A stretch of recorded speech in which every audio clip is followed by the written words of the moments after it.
From Scotland, huh? That's a ways away from me. How are things over in Scotland? Or I suppose I'm more curious how the van life thing is in Scotland. Is that a thing over there? Van life, people living in vehicles?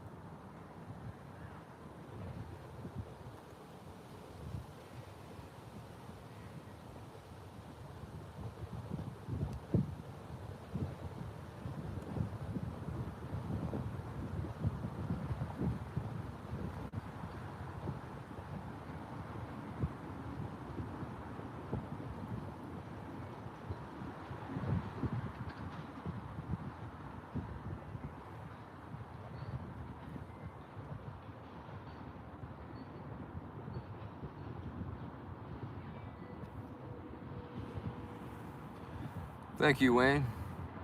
From Wisconsin. I was in Wisconsin about a month or two ago. How you guys doing?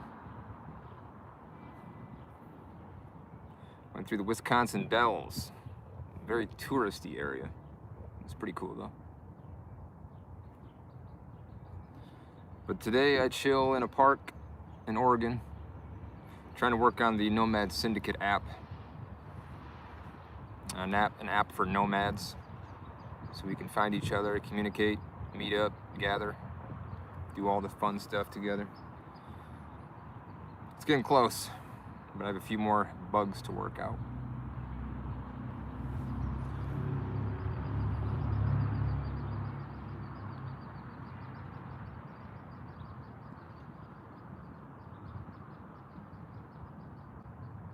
Thank you, friend, from Florida. That is one place I have not yet been to as far as vehicle dwelling goes. I've not yet been to Florida. Every time I decide that I might want to check it out, somebody that I know says don't go. Mainly because of the humidity or because it's hot out. So mainly not in the summertime. Don't go in the summertime is from what I've been told. The necklace is not Moldavite. I used to have a nice piece of Moldavite, but I lost it. This necklace was made by a friend of mine. He makes custom jewelry, and he custom designed it for me. So it's got like a tech vibe to it.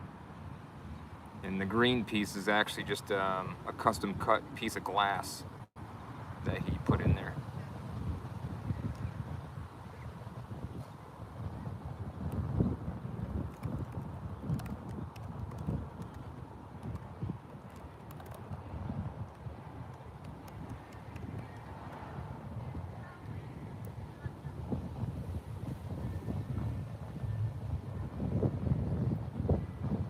Van dwelling in Madison, right on. Oh, stuff's gonna fall over.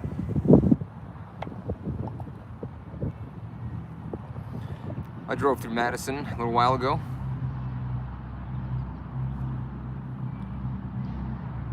Didn't stay for too long.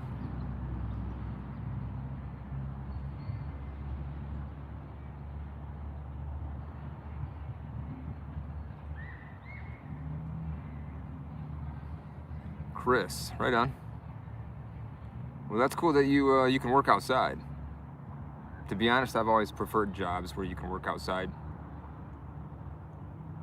Moving around, keep the mind going, keep the body moving.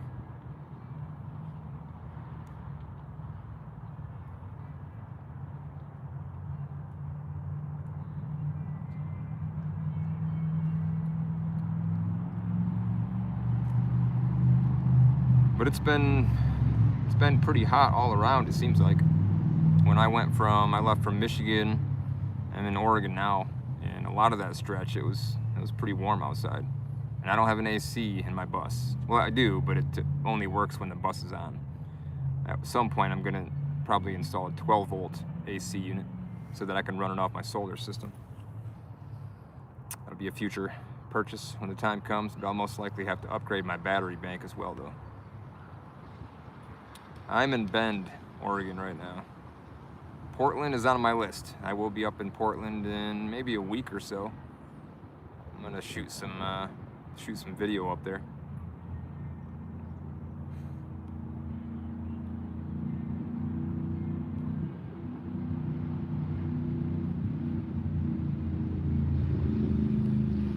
But I usually find myself back in Bend. It seems like every year or every other year. It's a pretty prime location for nomads. A lot of vehicle dwellers come up here, so I usually know a few people here and there I can come back and hang out with.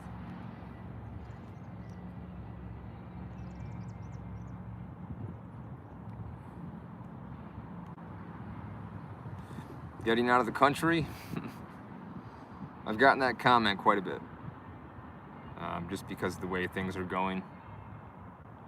But I don't know, I feel like I don't want to abandon my country, you know what I mean? I love my country, I just don't love the people that are in charge of the country. It is much easier to live out of a vehicle in the West, yes. Mainly because there's a lot more BLM land. The public lands out here are plentiful, so there's a lot of places you can park without having to be hassled by the police. A watch, I've never been a watch guy. I'm more a ring guy, not really into rings or watches.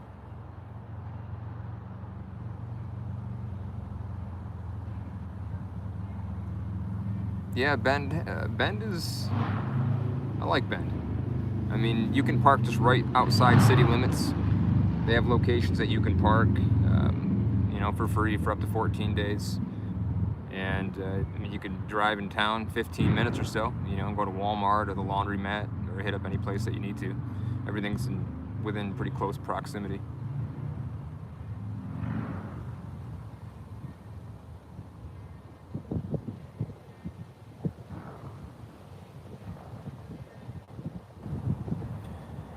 I don't know about you guys, but it seems like this whole AI takeover is really affecting the digital jobs.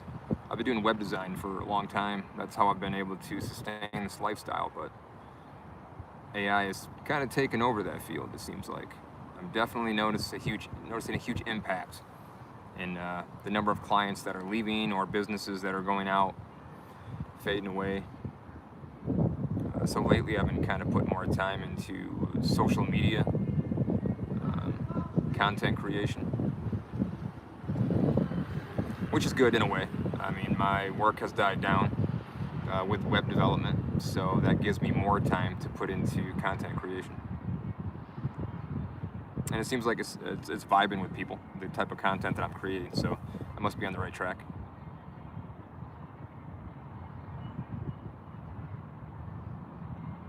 References for research.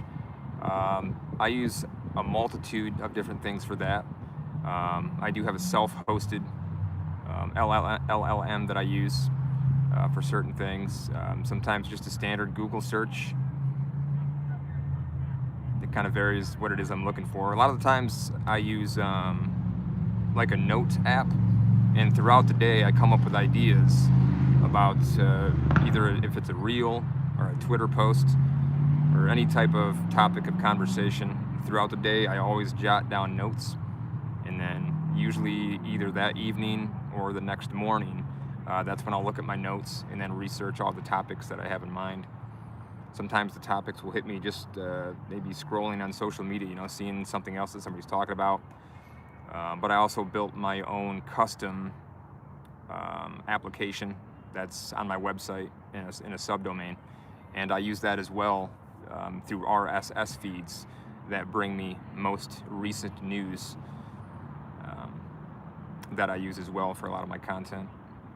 So a lot of it's custom work that I've used. I've developed my own system to get the content that I do have. Say hi to your cat. Charcuterie board. It's an interesting name for a cat. Do you call her something for short?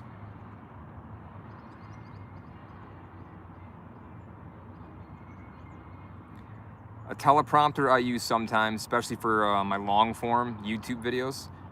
Every weekend, usually starting Friday evening, I'll start researching for a long form YouTube video.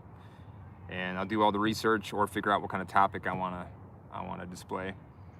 And I'll research it a little bit. Then Saturdays, pretty much kind of all day, same thing, researching, writing the script. And then Sunday is when I record it. and then I'll use a teleprompter. Otherwise, I can't really remember 20 minutes worth of content.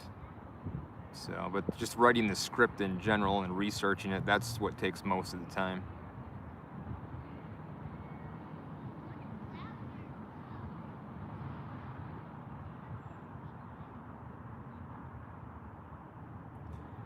Yeah, technology is getting very advanced. I imagine that the US government and other foreign governments have technology that would probably blow us away. It'd blow our minds. We don't even really know what they have.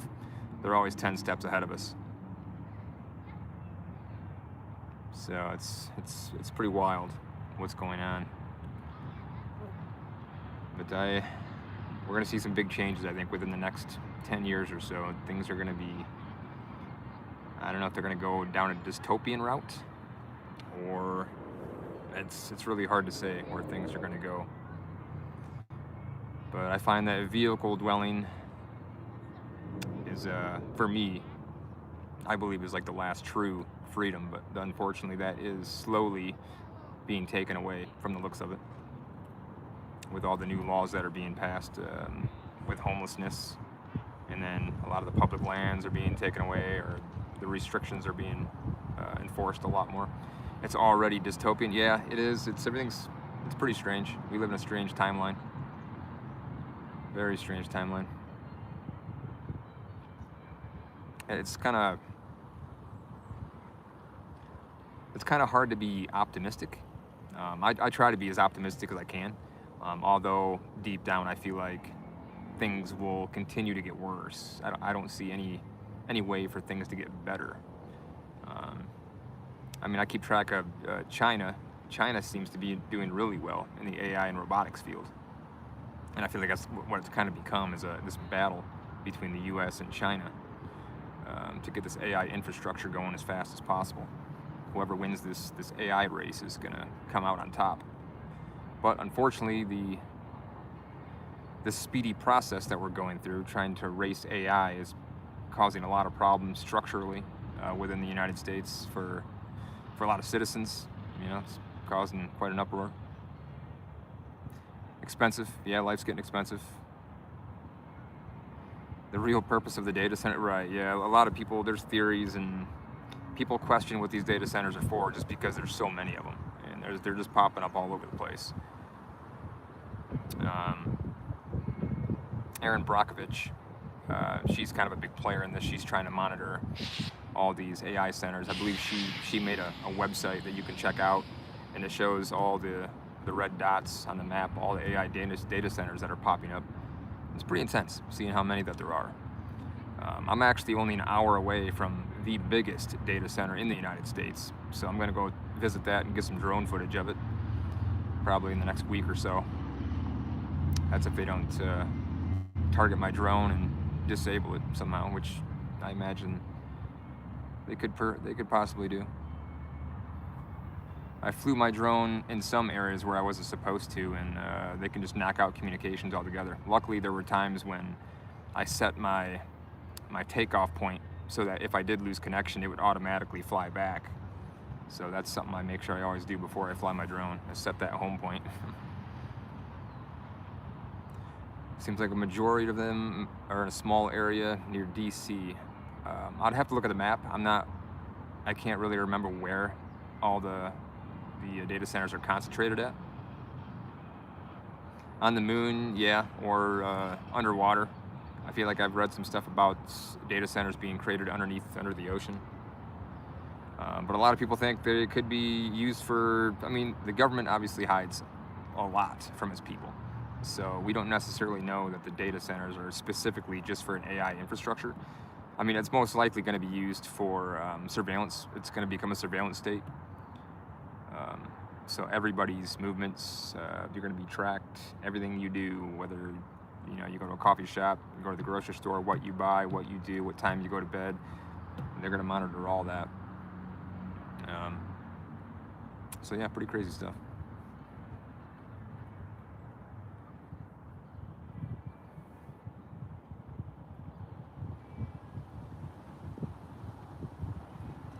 I'm more of a 90s a 90s kid. I grew up in the 90s, early 2000s, which were great times, to be honest. All I did was ride my bike or skateboard around, around town all the time, just go hang out with friends. That was life back then. I don't really see that now. I don't see many kids outside, playing football in their front yard or riding their bikes around with their friends, really. But I feel like I'm pretty optimistic. I mean, most of my content is doom and gloom. I've acquired the nickname Mr. Doom and Gloom. But it's just a topic that I relate to, and I always have. I've always been like a doomsday prepper. I've never actually implemented the process of, buying the off-grid land and creating my my bunker. That's always been a big plan. But I've always wanted a partner to share that with. I don't want to do a project like that by myself, so now I'm just gonna stick to the road. No, it's definitely not hard staying. It's difficult staying optimistic, especially now with the way things are going. And for other people out there, it's saddening because people are losing jobs. People are having a hard time paying the rents, buying food, trying to support their kids and their families. 60s and the 70s, I bet those are really good times. Sometimes I feel like I was born in the wrong time period. I definitely feel like I would have flourished in the 60s and 70s. But I'm in this timeline right now, so I'm gonna enjoy it the best I can. I mean, there still are advantages to this timeline, but it's just hard to tell where things are gonna go. There's a lot of stress, a lot of worry, and that puts a damper on things. It can really mess up a lifestyle, being stressed out and thinking about stuff all the time. Music was much better for sure. I'm a huge music fan, love music, but nowadays it's really hard to come across new music that is really good. And now with AI taking over, AI can create. I dabbled a little bit in. I wanted to experiment with a program that created AI music, and it's phenomenal how good it is, but it's going to ruin creativity for future generations. I grew up in Michigan. I lived in Michigan up until I was 31, and at that point, I just. Even throughout my 20s, I always felt like I was stuck in the matrix and I needed to get out. And this is just this rat race. I'm on this hamster wheel, just going around and around.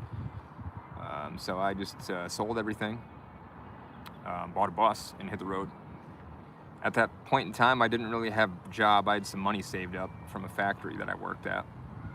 But I tried to be optimistic about the situation. I told myself that it would work out. The universe would work itself out for me, and it did. So I'm grateful for that.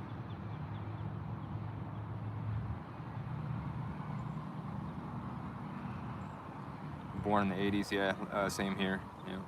Although, I don't know, I like the 90s were cool, man. I like the 90s, And then even, I feel like the music genres around that time period were pretty good as well. I liked music from the 80s and the 90s, even, 2000s era. I'm kind of into all genres, except for I'm not really big into disco or new rap music, but everything else, like I'm game. You can tell I'm from the Midwest. Must be the way I talk. Born in the late 60s, and my dad was born in 69. He's always had some pretty good childhood stories. He always mentioned that the law was much more lenient back then, and they could get away with a lot more. But it makes sense why he partied so much. I recall my childhood, a lot of parties, because he had me when he was pretty young. I think 18. Yeah, he was 18 when he ended up having me, so he was in his party stages still. So I grew up on a lot of Black Sabbath, Ozzy Osbourne, Motley Crue.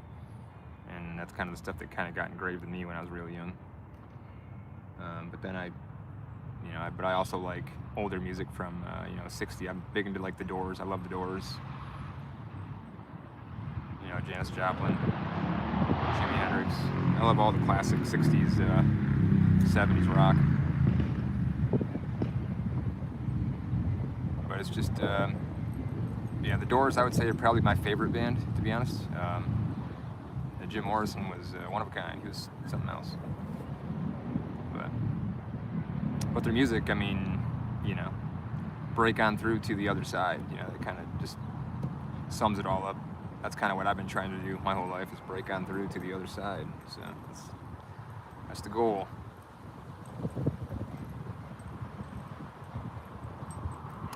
Thank you, thank you.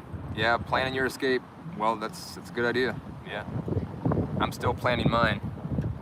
Working on it.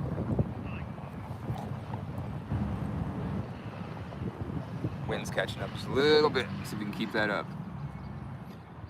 But yeah, I'm trying to inspire others to, you know, attempt to live outside the system, or live a type of alternative lifestyle. Biggest hurdles these days.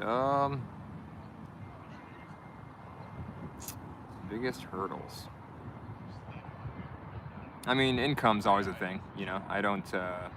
I stated before that with AI taking over the digital sector of jobs, web design. I went to school for web design and online marketing and SEO, but AI is kind of taking over them jobs. So my income has dwindled quite a bit over the past 2 years because of that. So I'm not making much, but I'm fine with that. I've never been somebody that's money hungry, you know. I just need enough to live off from, pay my bills, and be happy. But at this point, my highest bills are going to be gas and then food, my biggest expenses. But since social media, this content creation thing seems to be taking off, I'm putting more time into that, so we'll see where that goes.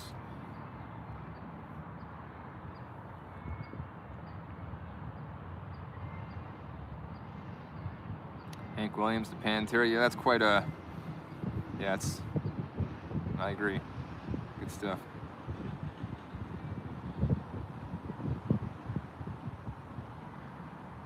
Thank you, Trail 70 Brent.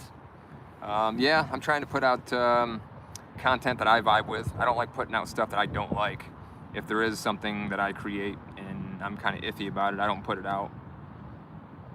I know a lot of people out there, content creators, they just pump stuff out for the money or for the, you know, for the views. But I like put my own personal reflection into it, my thoughts and ideas. I like to throw them out there and see who vibes with them.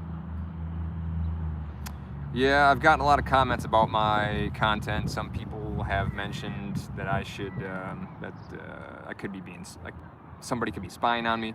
The government could be keeping tabs on me, and which, I mean, it's a possibility. You know, the government, they want to know who's gathering, like these large groups that I gather up with around the United States.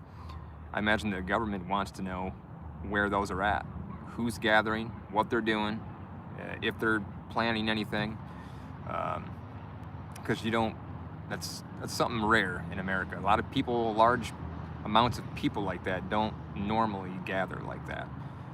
So I've noticed a lot of those, like the drone shots that I use of the huge nomad encampments. Yeah, I mean, there could be some eyes in the sky on me. I don't know.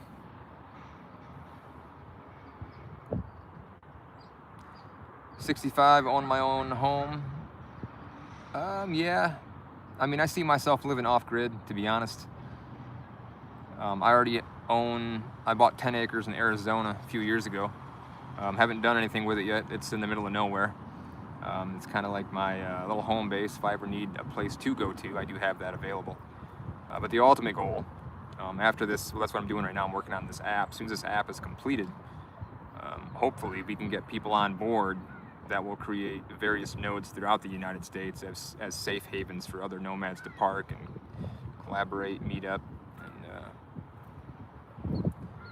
I met Bob Wells. I met him at a mail center in Quartzsite.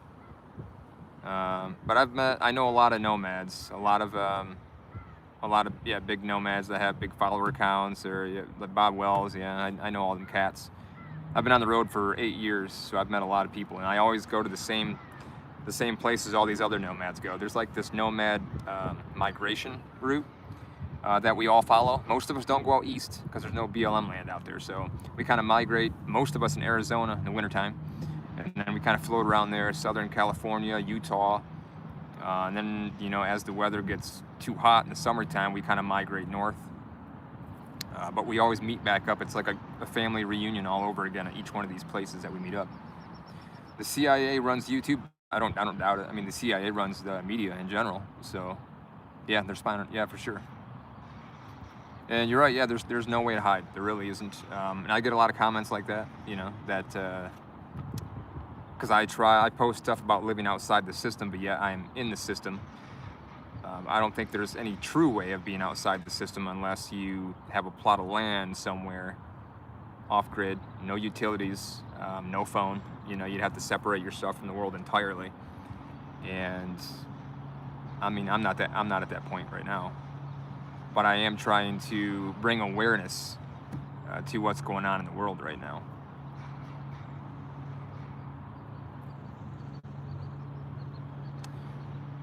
Yeah, around Q. Yeah, I go to Q usually every year. I'll go to pay a little visit. Sometimes it's just for a week or a day, or sometimes for a month or two. But I always come across other nomads in Quartzsite for sure. That's kind of like the hub for nomads down there, or snowbirds. System's got to fall apart first. Right. Be in the world, not of the world. I like that. Yeah. Thank you, Surfing FLA. I wish I could afford to give more. You don't have to, man. I really appreciate that. Just in general, that's very kind of you. I appreciate that. And I will continue to put more knowledge out there. And it's a interesting world we live in right now. So I'm trying to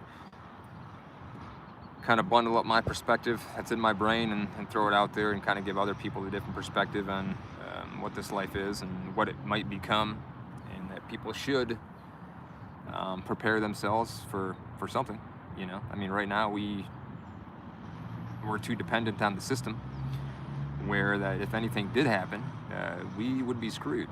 I mean, we completely rely on everything, you know, from food to water to shelter, and it's the government's really got us in a chokehold.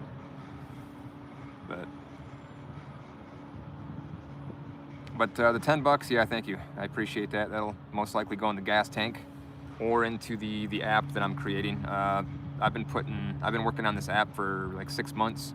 It's a lot of work, a lot of coding I've been thrown into it. It's going to be free. I'm not looking to make money off it. This is strictly going to be used to help other people out that are either looking to live the vehicle lifestyle, or just people looking to live some other alternative lifestyle in general.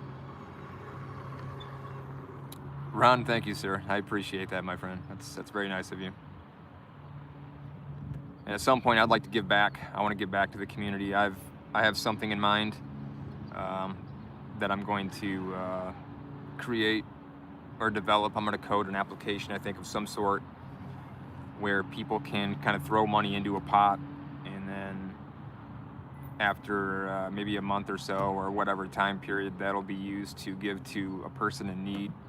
I haven't planned it out too much, but I want to do something that's going to help out other nomads or people that are interested in the lifestyle here.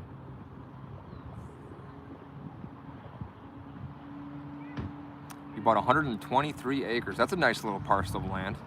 Nice. You got interviewed by Bob Wells. He's interviewing everybody.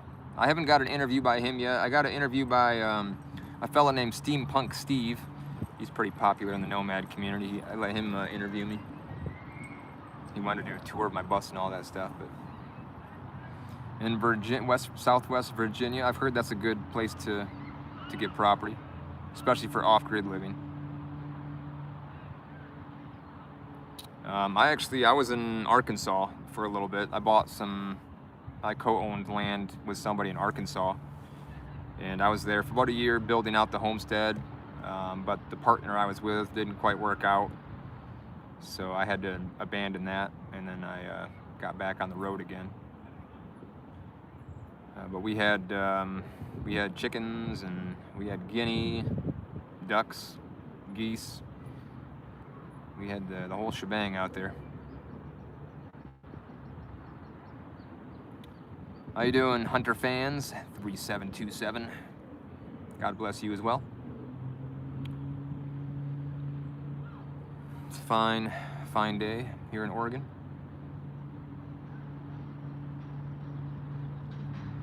Gotta hit up the gym here pretty soon. A lot of the big questions from people, if you live in your vehicle, how do you go to the bathroom?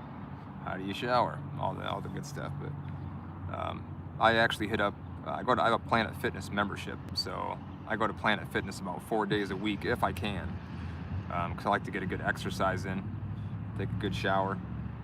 But if not, I have weights in my bus as well, so I can get my workout in the bus if I need to.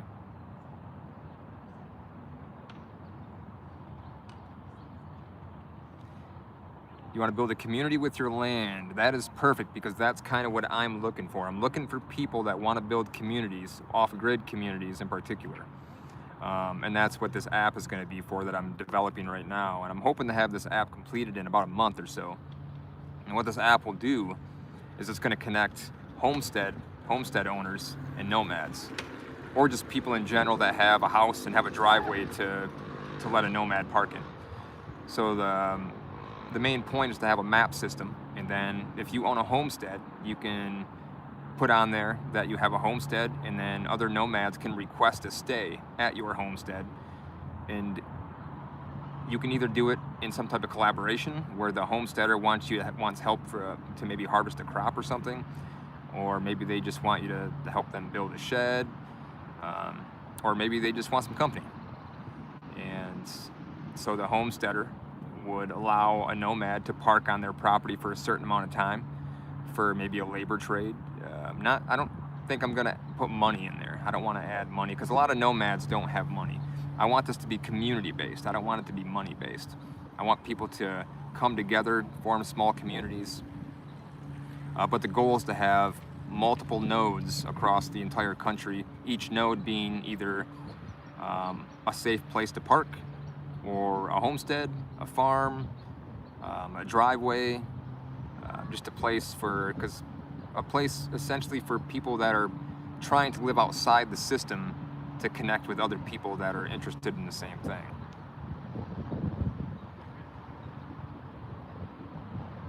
U-Haul van on YouTube channel, Maxwell Peters. I don't think so. Does Nomad Syndicate have to pay property taxes? So the idea is there, but there's not really any property purchased yet. I am on the lookout for 10 people to purchase a property with me, and there will be property taxes on that. It's kind of a sophisticated development that I got going on here, but I need to get that all figured out, man. That's all in the works. So I'm working as hard as I can to try to figure this out. 'Cause I'm just a one-man team. It'd be cool to get some other people on board, but I haven't really come across anybody yet. There's been people that are willing to help, but that's moving along. I'm getting it. It's coming along. Barter and trade. There will be a barter and trade section on the app as well. I'll build that into the app.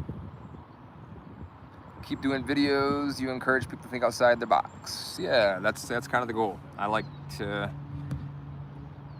inspire people to live outside the box, because it can be pretty bland, pretty boring living in the box all the time. You gotta get outside the box every once in a while. You shower in the van.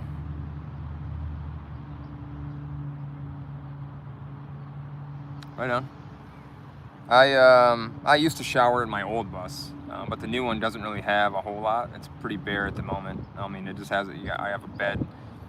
What do I got else? I got the solar system set up, and I got a two burner Coleman stove. That's about it right now.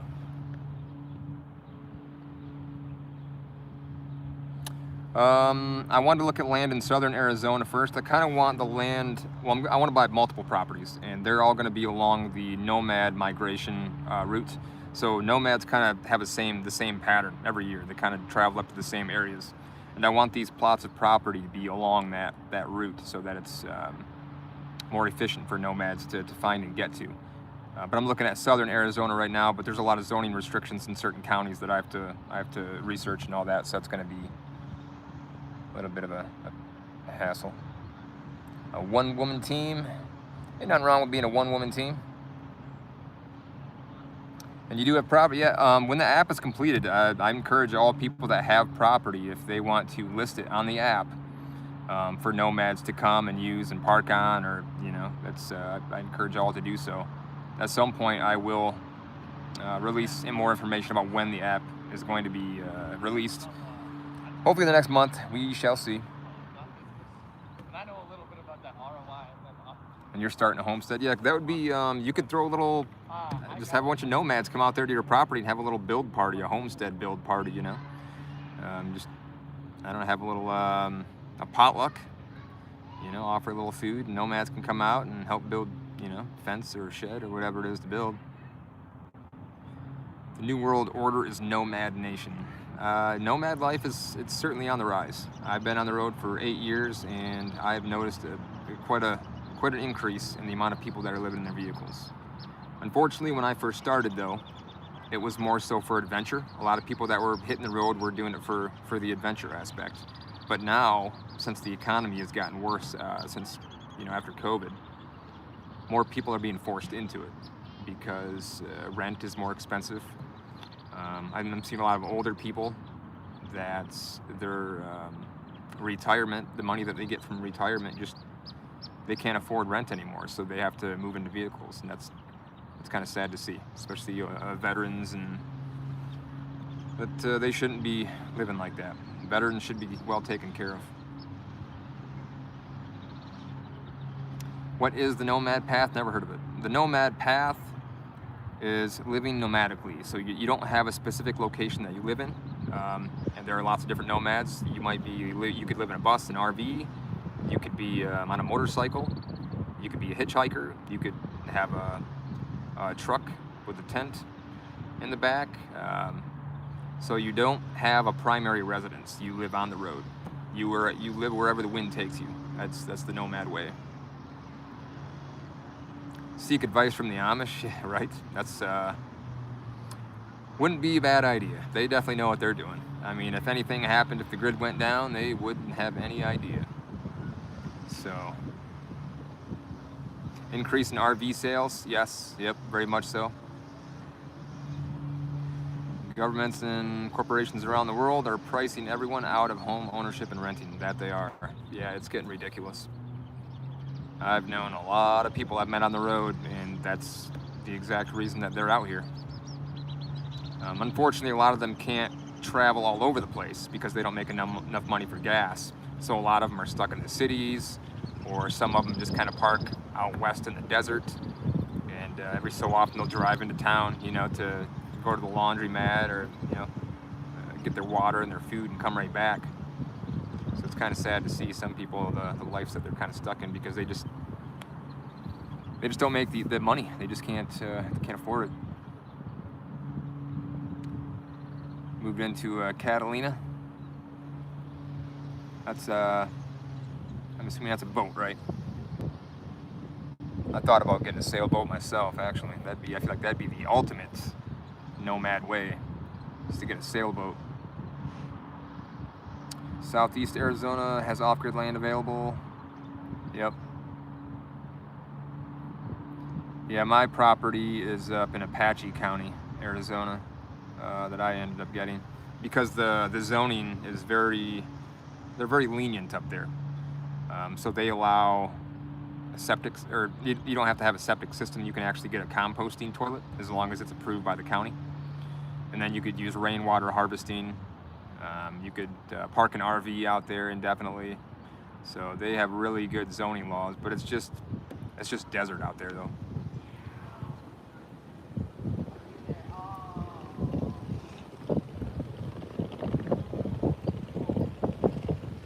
Yes, there are nomads that don't work. A lot of them work seasonally. I know a lot of them that go to the beet harvest. They'll go and harvest beets for a season, and I hear it pays pretty well. And so they use that money to float on for the rest of the year. A lot of nomads don't require much. We're minimalists. We don't buy a whole lot of stuff. Our biggest expenses are gas and food. So.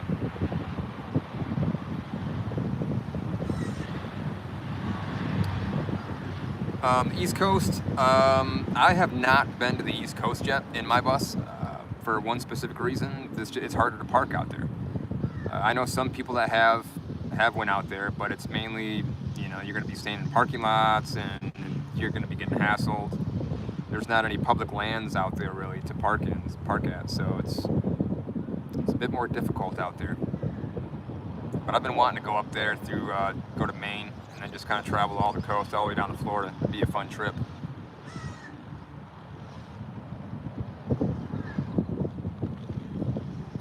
Sunk in a hurricane, huh? Well, that sucks. I'm kind of curious what size of sailboat you would need reliably to sail the seas. I don't know, because some of them waves get pretty big out there. You'd probably have to have a pretty big sailboat, I imagine, to stay safe out there. And you have to keep track of the weather. But the learning curve must be pretty steep. I feel like if I went that route and got a sailboat, I would want to train underneath somebody first, I think. I'd want to live on a sailboat with somebody, learn the ropes, find out what you'd have to do in certain situations, because there's nothing out there. If you're in the middle of the ocean and something happens, yeah, it's no bueno. Healthcare, I don't have healthcare. That I eat healthy and I work out. That's kind of what I do. But I don't ever really get sick. To be honest, the last time I got sick was before COVID. I'd never even had COVID. So I don't get sick very often. I stay as healthy as I can. Stay away from junk food. Seasonally at national parks, a lot of nomads work at national parks and the campgrounds. Camp hosting jobs. There's a lot of camp hosting jobs that you can acquire. Up to 256 square feet without a permit. Okay, yeah, that's pretty good. Yeah. So you can build a little cabin, and you don't have to have indoor plumbing and all that stuff. You can just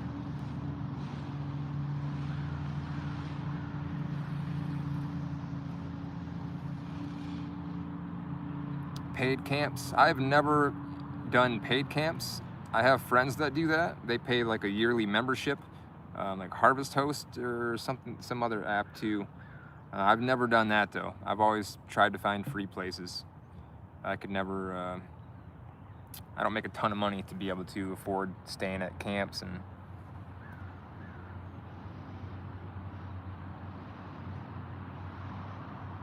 yeah, well, that's what I have been doing for a long time. Web design, online marketing, search engine optimization. But like I was telling people earlier, the AI is kind of putting a damper on that. So my income has went down quite a bit over the past few years. That's why I'm going to put more time into content creation.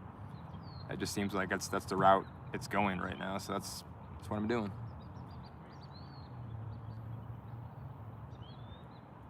Stay clear of shipping lanes, right? Yeah, I've never trusted hospitals, to be honest. I can't remember the last time I went to a hospital. Well, actually, I guess it was when I broke my collar. If I break a bone, I'll go. But I don't go for anything else. And getting shots, I'm always weary about that stuff. You never know what's in that stuff. I don't trust the government. I don't trust the system.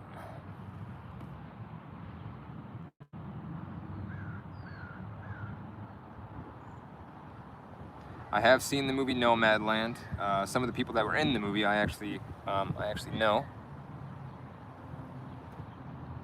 No overnight parking signs are everywhere, yes. I've been on the road for 8 years, and I have certainly noticed a huge rise in the number of no parking signs. I used to be able to park at places all over. Now, I gotta be careful where I park at. Walmarts used to be a big place you could park at, but a lot of them they're not allowing it anymore, so. No overnight parking, can't do it. They're cracking down. What kind of investment are you looking for with the Arizona land? That is going to be used as a node. At some point, it will be like an eco village. like I don't know if you're familiar with solar punk. It's kind of like you're intertwining technology with nature and creating a community aspect, utilizing those two things. So it's going to be like a high-tech eco-village is what my property is going to be used for eventually. Yeah, jobs moving offshore to India. That's a big thing. Yep, they work for cheap over there. I've noticed that too, even on the websites like Upwork, freelancer websites. That's how I ended up getting my foot in the door, was using freelancer websites. And now the competition's so high because people over in India charge like $6 an hour. You know, it's taking all the tech jobs. Helping on the farm, yeah. I mean, I'm not really hard up for money. I don't need to, really. I mean, I can stay afloat, but I think right now my objective is just to focus on content creation, because I seem to be putting out a positive vibe and a good message that seems to be inspiring people. So I'm going to put more time into that at this point, since it's just my work is going down as far as web design, marketing goes. So I'm going to just put more time into social media and content creation. Yep, a lot more restrictions. I go to a lot of rest stops, usually when I'm traveling across country. I've never had any issues at most of them, to be honest. I'll stay all night.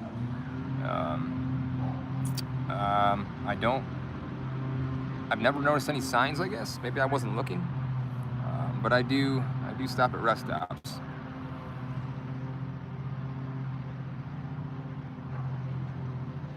Yeah, you got a Jeep Grand Cherokee. That's the thing. If you get a vehicle like that, if you get a stealth style vehicle, it's way easier to find overnight parking locations. I mean, my bus, you can tell that there's solar panels on top. You can tell somebody lives in it, so it's a little bit more difficult for me to get away with parking overnight in certain places. But if you have a stealth vehicle like that, oh yeah, that's prime.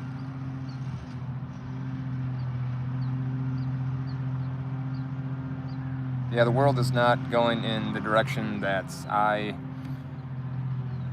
admire either, to be honest. Gotta adapt, I guess. That's what I'm trying to do. India and the Philippines put you out of work. Yeah, they're using AI is. I got a lot I could say about AI. Bisbee, Arizona. Yeah, I've been through there. North Texas. Yeah. All is well, my friend. Carefully curated opinion. Turned 62 this year and applied for my Social Security. Starts in January 2027. You gotta wait at least 4 months after you apply. Right on. That'll be interesting for you then. What are you gonna do then? If you start collecting Social Security, you can hit the road then? You can, what's she doing back there? Toyota Camry. I have a truck with a truck camper on it, not very stealth-like, yeah. Truckers use rest stops. I think, depending on where you park at a truck stop, if you park in the back where all the trucks are, I feel like sometimes they might not care for that too much, because the trucking parking spots are for truckers only. So I feel like if they spot like a bus there, or a van or something else parked in between the trucks, sometimes they might look down upon you in a way. So I usually try not to park in between the semi-trucks themselves if I'm at a truck stop. I try to park somewhere in the front, more so in the front if I can. Hello from the Sonoran Desert. I frequent that desert quite often. Every winter, it seems like. That's down Quartzsite or Lake Havasu. What's the other place I go to? I can't remember. Anyway, I do frequent that location up though every year. But anyway, what are we at? We're almost at 4 o'clock. I've been trying to work on this app. I want to get this app done by the end of next month, hopefully. Sole caregiver of your mom.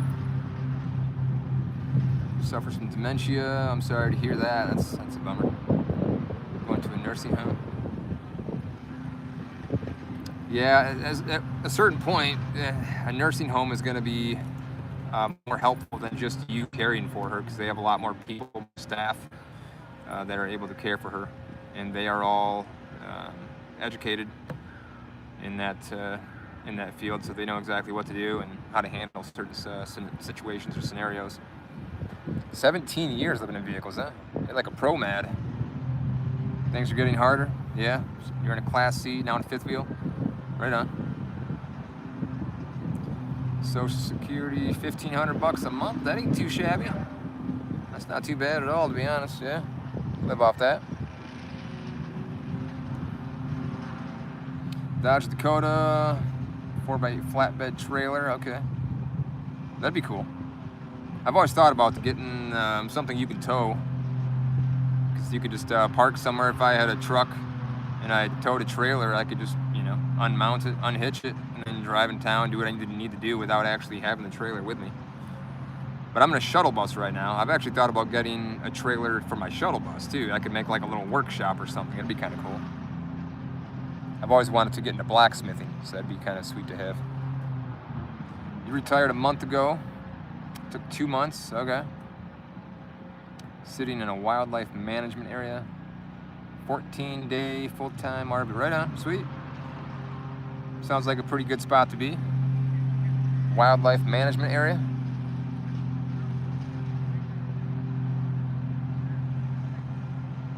You can grow some food. You're a gardener, a farmer girl. Right on.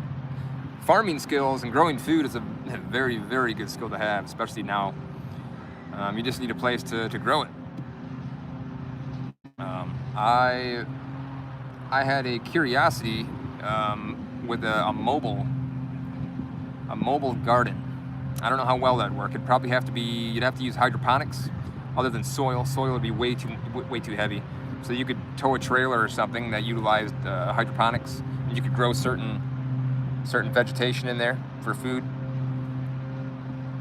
It'd be kind of interesting. I've never seen anybody do that before, so that'd be kind of a cool little experiment. You're heading out. Thank you. Best wishes to you as well. Hope you have a good day. You're growing it right now. Right on. Where do we all hang out? What's the name there? The Nikitas? I think that might be right, Nikitas. So you're building out a schoolie. Where do we hang out? A lot of us right now are gonna be up near Bend next month. There's a gathering up here every year in September. So a lot of us gather there, and then afterwards, there's gatherings all over the place. So that's just where I'm going next. So if you can make it up there, that's probably where I would recommend going next, is up near Bend, Oregon.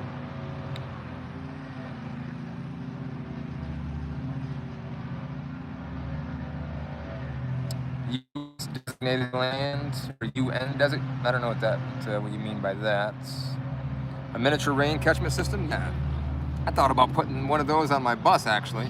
I was going to use some PVC tubing and put a couple on the sides of my bus that would go the entire length, and then have a spot that would catch the rainwater and then go through the PVC system, and then I'd have several filters as well to filter out debris and such.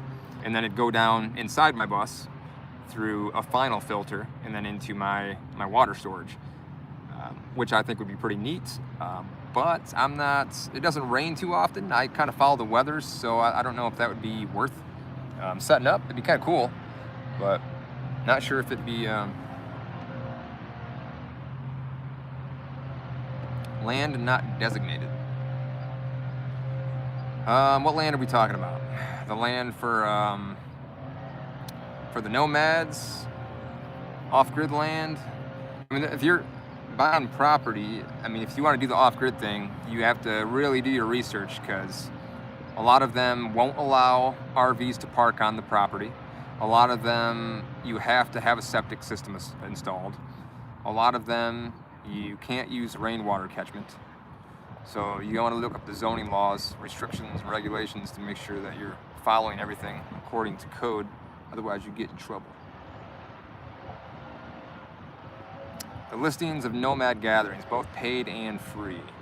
Yes. The gathering that I'm going to next is a paid gathering. It's called Northwest Nomads, but it's put on by fellow nomads. So it's, you know, by nomads for nomads.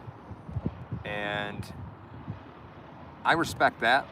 I don't like it if people aren't nomads and they're looking just to make money off us. So they throw these events and charge outrageous fees and so forth, you know, because nomad life is popular right now, or van life in general. But if they're actual nomads and they create this event and they have ticket prices, then that's something I would consider, just because of the fact that it's, you know, by nomads for nomads. And it's hard to find areas to gather anyway, especially if you're in like the northern regions of the United States or the eastern regions. You almost have to rent out a campground in order for that many people to gather.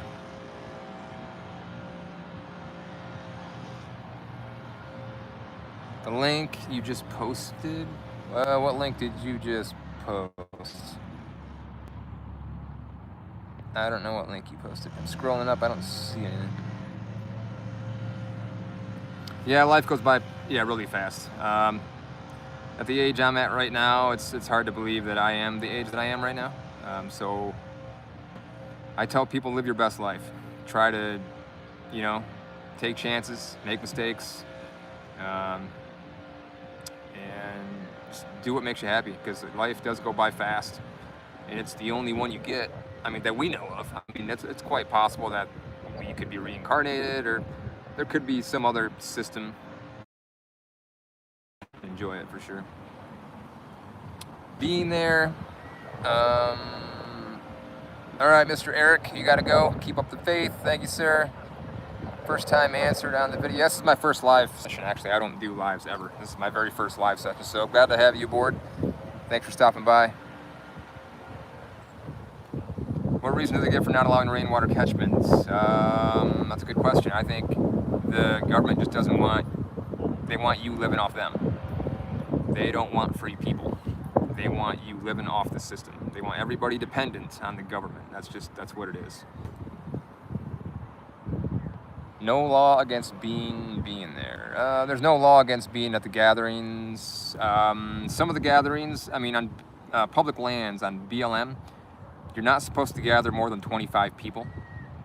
If you do, you can get in trouble. But the thing is, a lot of the gatherings aren't put on by anybody, any specific individual. They just happen. Everybody knows that it happens at a certain time, a certain day of the year, every year, same time, so people go. So law enforcement can't really do anything. There's nobody to charge, unless they're going to charge 1,000 people, you know, but they're not going to do that.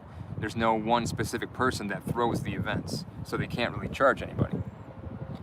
Raven Moon, have a good one. Thanks for stopping by.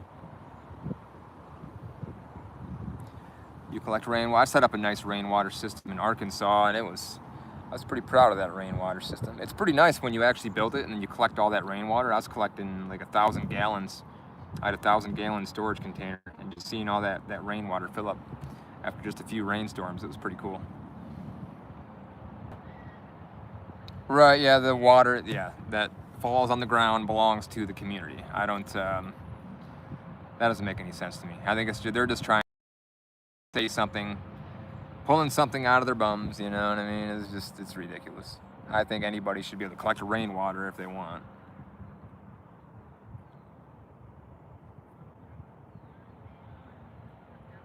At rest stops, yeah, I mean, if you have a bigger vehicle, then you kind of have to park in one of the bigger slots. I guess that's just how it goes. Yeah, you just gotta do what you gotta do. Oregon, yep, I am in Oregon, my friend. Super mega easy to collect. Water from the air, add to the tanks, yeah. Collecting rainwater is, I mean, I've always been for it. I'm all about that. I mean, you want it filtered, obviously, and then use some type of UV treatment to kill the bacteria.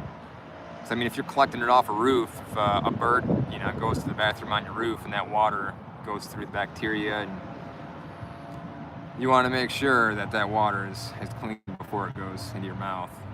How are you doing, Ray? How's your day going? Howdy ho. You were a co-organizer of the Ironwind meetup in Arizona.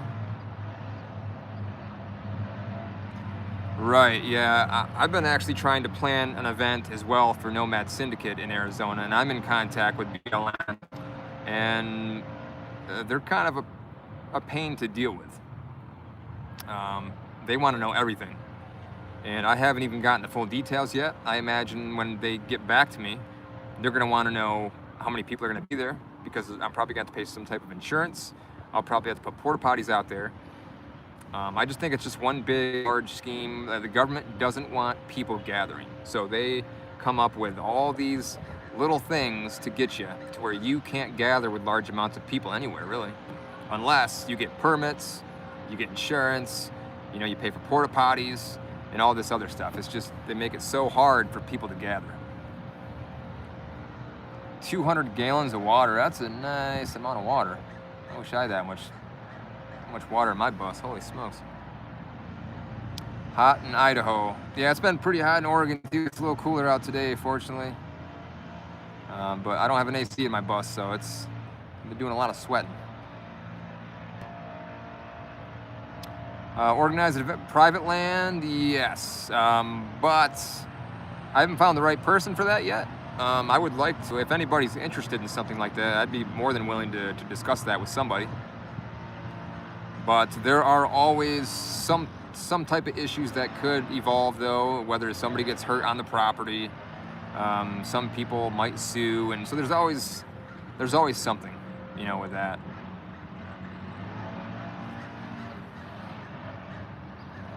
I mean, on my property, I plan on hosting some events.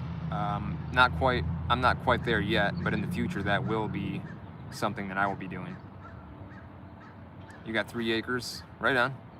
Yeah, as soon as the app is completed, of which I'm working on now, you can submit that land to the app, and yeah, get some nomads out there, and I mean, hopefully we can get a lot of these all across the country. Little nodes where people can have safe havens to park, and if homesteads need help, you know, nomads can come help them out.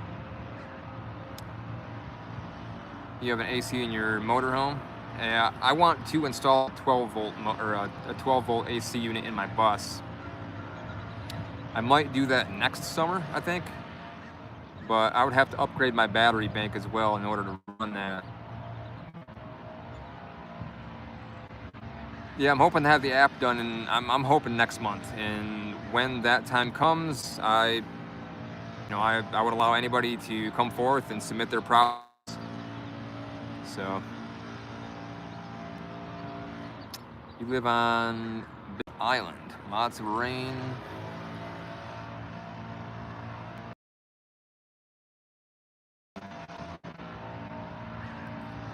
The Big Island, that sounds pretty cool.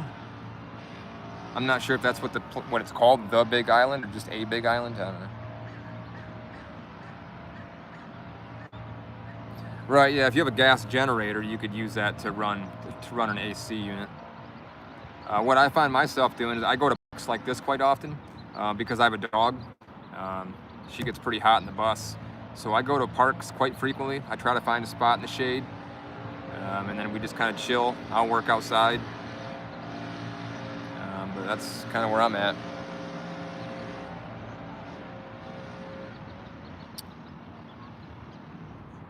I'd like to maybe join y'all and build community. Yeah, you're more than welcome to join.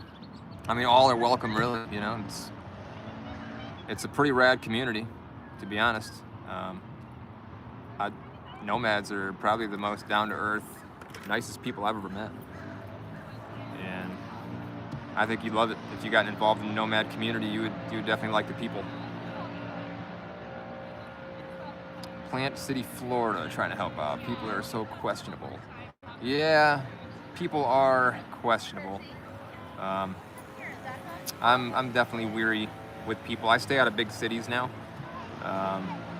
As far as trust goes, I have a few select people that I have trust with. But nomads, a lot of my nomad buddies are generally pretty trustworthy. People I can rely on them, but nowadays it's hard to find good people. It's It's really hard to find people you can trust.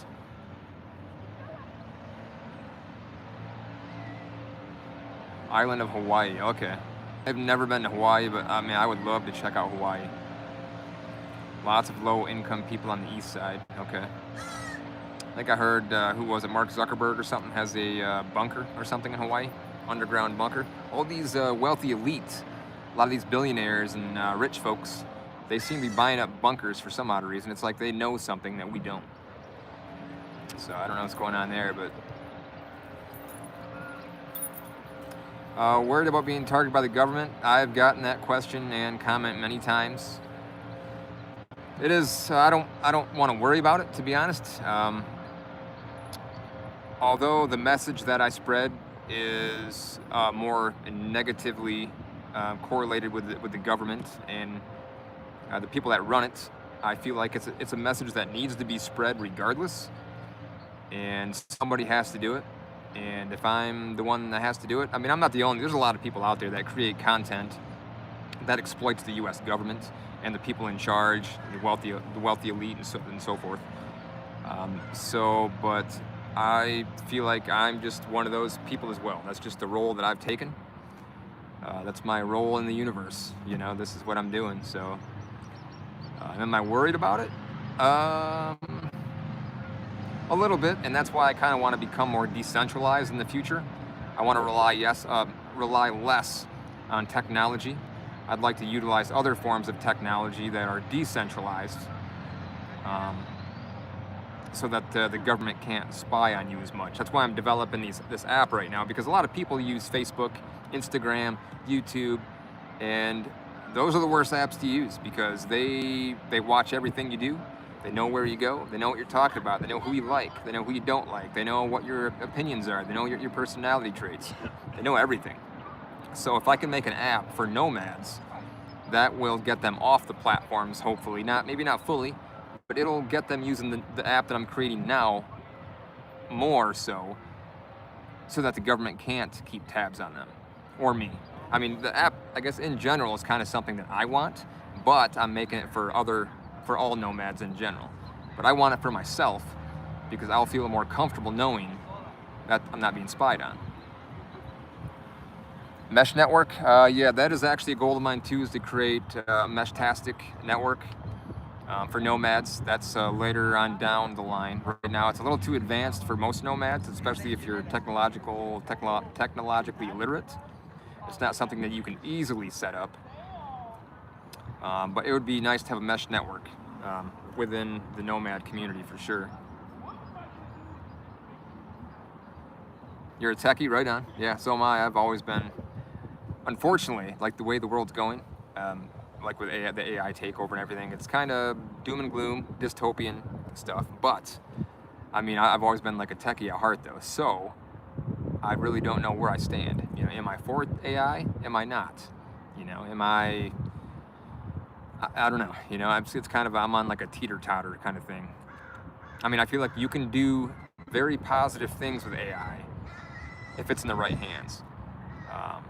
Unfortunately, I don't think it's in the right hands as far as like the government goes, and OpenAI, Anthropic, and I mean, Anthropic, they seem like they're more so tailored towards positive ethics, you know, opposed to OpenAI. OpenAI, I don't know.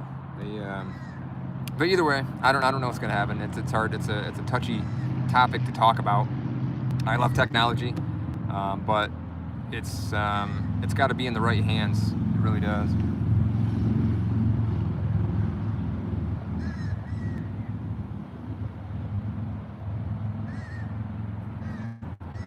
"46-year-old, yeah. I mean, if it's got termites and rot, that kind of sucks. Yeah.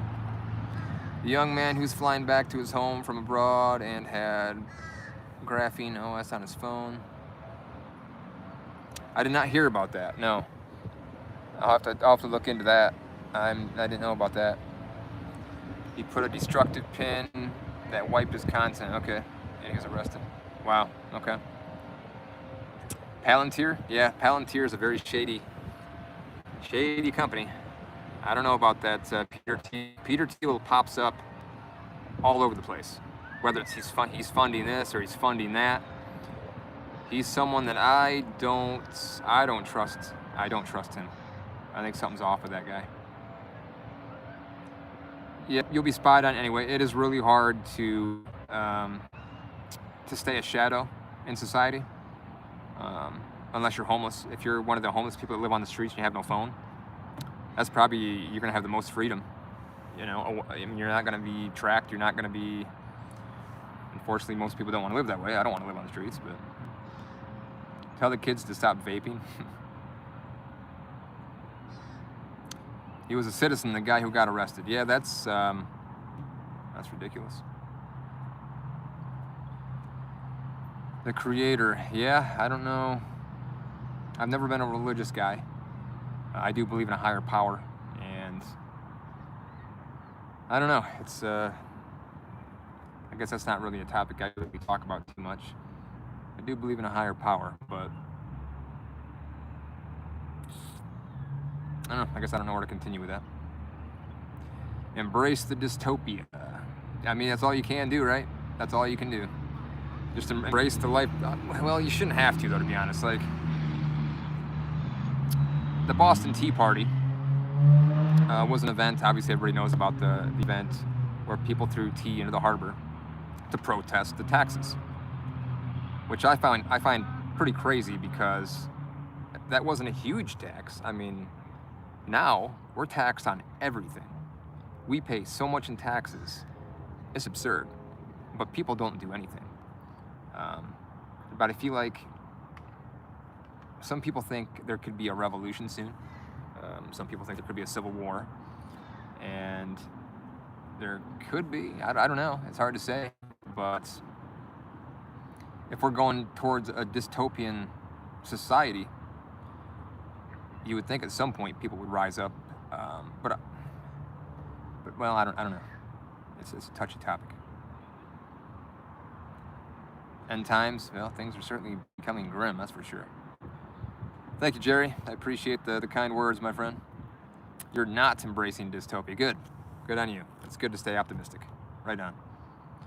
Run and hide until people start to fight. Yeah. I mean, stay away from cities. That's what I do. I mean, because if anything's going to happen, it's going to be in a city. I usually try to stay on the outskirts. Samuel Tunick, eh? Samuel Tunick. Okay, I'll keep that in mind. Peter Thiel launched Palantir in 2003. I think he funded Facebook too when he put a bunch of money into Facebook when it was launched. Flock cameras, yeah. There've been a lot of people destroying those lately. Need to rise up before the flock cameras grow legs, arms, and equipped with gut. Right? Yeah. No, for sure though. The robotics, that field is becoming insane. I've seen some of the robots that are created by, well, I mean, both China and the United States, and obviously they're making military-style robots, and they're going to be no match for people. It might be too late, to be honest. I don't know. Right, people won't rise until they're no longer comfortable. So as long as the government keeps, as long as people are fed, people are given water, and people are given entertainment, I suppose it'll be fine.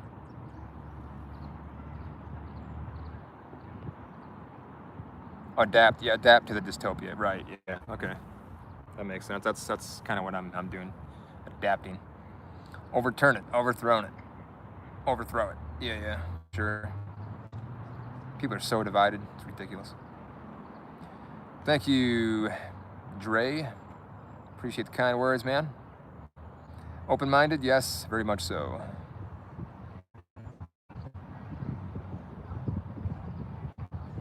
Right, yeah, Peter Thiel moved to Argentina. Yeah, I heard about that.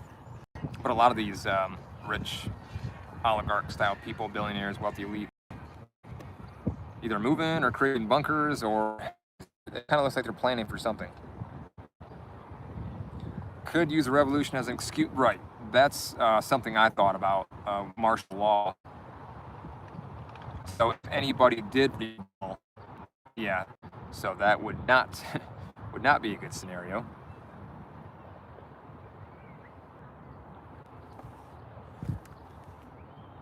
Yeah, thanks for stopping by, Greg. We'll talk to you later.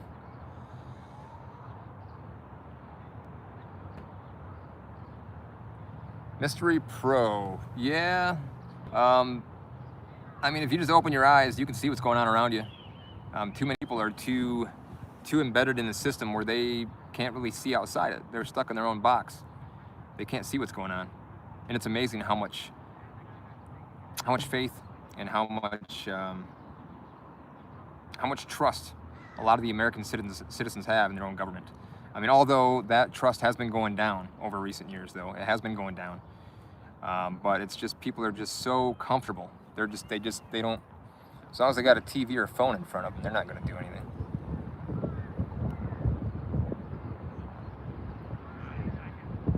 You're a hermit and you love it. Though, to be honest, I'm kind of an introvert as well.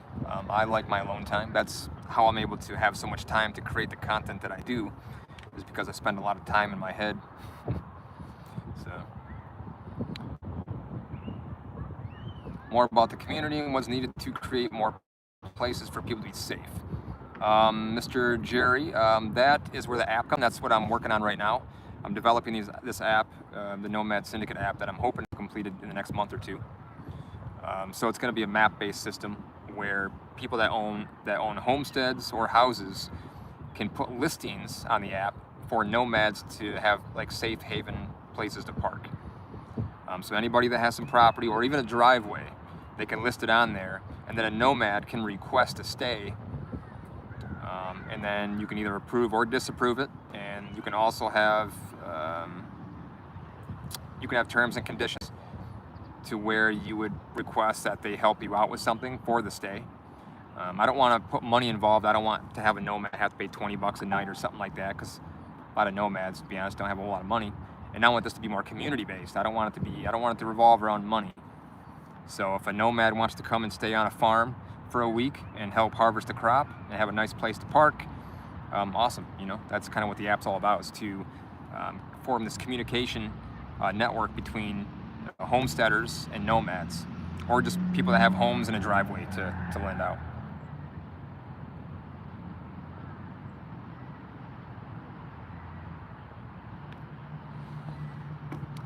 Global financial collapse could be coming in 2030. Yeah, 2030 is a big number. I hear a lot about the 2030. Things are obviously, like the economy, we're in a K-shaped economy. The rich keep getting richer and the poor keep getting poorer. It's definitely not looking too good. A collapse, I feel like, is imminent, to be honest. I think it's, we're very much so moving in a dystopian world. The society in the next 10 years is gonna be not good. Ancient Rome used entertainment to keep people distracted. Yep. Oh yeah. And I've also noticed, I'm not a huge movie buff, but it seems like a few years ago, you didn't see very many good movies coming out, like in movie theaters, you know? Like, for a while, I thought like the ideas were just like, people couldn't come up with any more good ideas for movies, you know?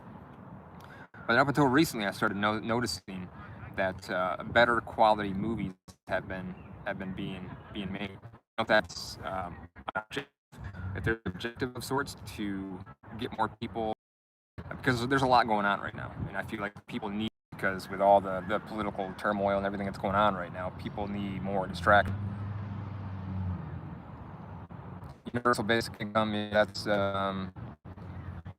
was definitely discussed by a lot of different people. Digitized global currency, yeah. They're definitely trying to get away with, they're trying to rid that for sure. They don't want paper money, they want digitized currency, because at that point, then they really have you. They know everything you buy, everything you do. That's not gonna be a good situation when that time comes. Unfortunately, it probably will. That's going to happen. That's the lifeline, or not lifeline, that's where we're headed. I was trying to think of a different word, couldn't think of it. Macron biodiesel. Yeah, I wish I was smart enough to create a vehicle that could run solely on solar panels. If you could create the body itself from solar panel technology, then you could just charge the vehicle itself through the body of the vehicle. if I worded that correctly. That'd be kind of neat, which I see that happening in the future. More electric vehicles are being created. I've seen that China now has a fast charging system where you can charge your vehicle from 0 to 80% in like 9 minutes. That's pretty incredible.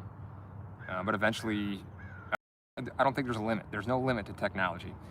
Technology, the advancement just needs time, money, and resources. That's it. And there's really no limit to it.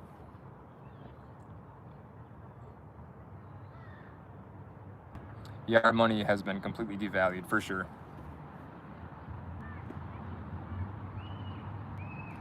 Hey, Jay Smith. Yeah, this is actually the first live that I'm doing. I've always been kind of weary of going live. More so, I guess, because I'm an introvert. I'm not a very social person. A lot of my time is spent creating content and, researching, reading, studying, figuring out what the hell's going on in the world, essentially, and then trying to figure out what I can do to evade or plan for what might be coming or what might come ahead here. Because I don't know, I think this dystopian future is inevitable. So.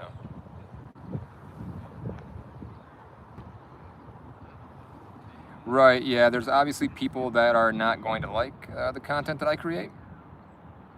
Government watchers, for sure. I've had a lot of comments, people saying that the government's probably watching me, which I imagine it's a very high possibility. They want to know, because this nomad lifestyle is, I'm not saying it's completely untracked, untraceable, but it's a whole separate society. It's like a parallel society in the United States that the government can't completely keep tabs on. See these large groups of people gathering in various parts of the country. I imagine they're kind of curious as to what they're doing. So.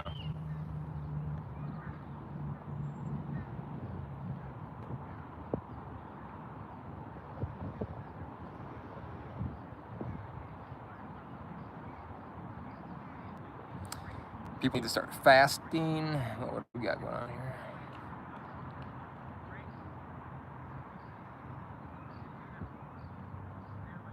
Thank you, Jeff. I appreciate the kind words, my friend.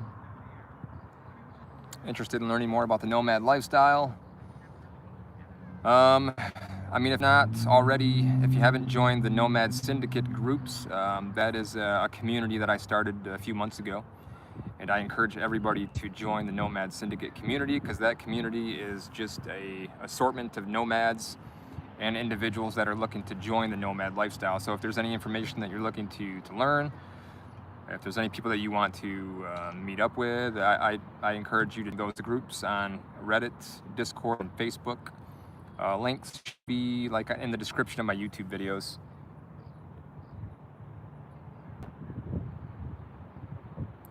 Thank you, Joanna McGrath. I appreciate you watching. I am trying to inform the people of the world, the ones that are asleep anyway. Yeah, not a fan of electric vehicles. I mean, for what I've been reading, they're trying to create vehicles to where you can't even work on them in the future, to where they're gonna have complete control over them. And that's kind of scary. So they can just shut your vehicle off whenever they want, and then they're gonna make it so it's non-repairable. You can't repair it yourself. You're gonna have to have the company or Project Hail Mary. Yeah, I watched that. That was an interesting movie. It was, the alien creature was a bit different, but it was still, overall, it wasn't bad. Right, you can give them less data. We are all being tracked. They can track us, no, for sure, yeah. No, your phone. Your phone's the biggest one, your phone. It's funny because we pay for it. We pay to buy this small computerized structure that we can fit in our pockets.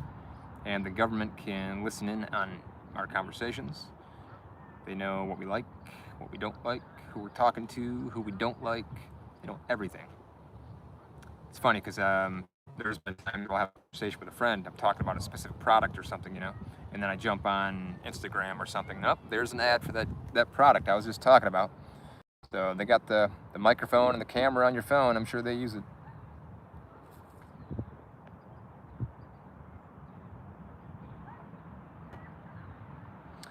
YouTube, yeah, I don't seem to be shadow banned yet, which is good. I'm trying to make sure that I'm not.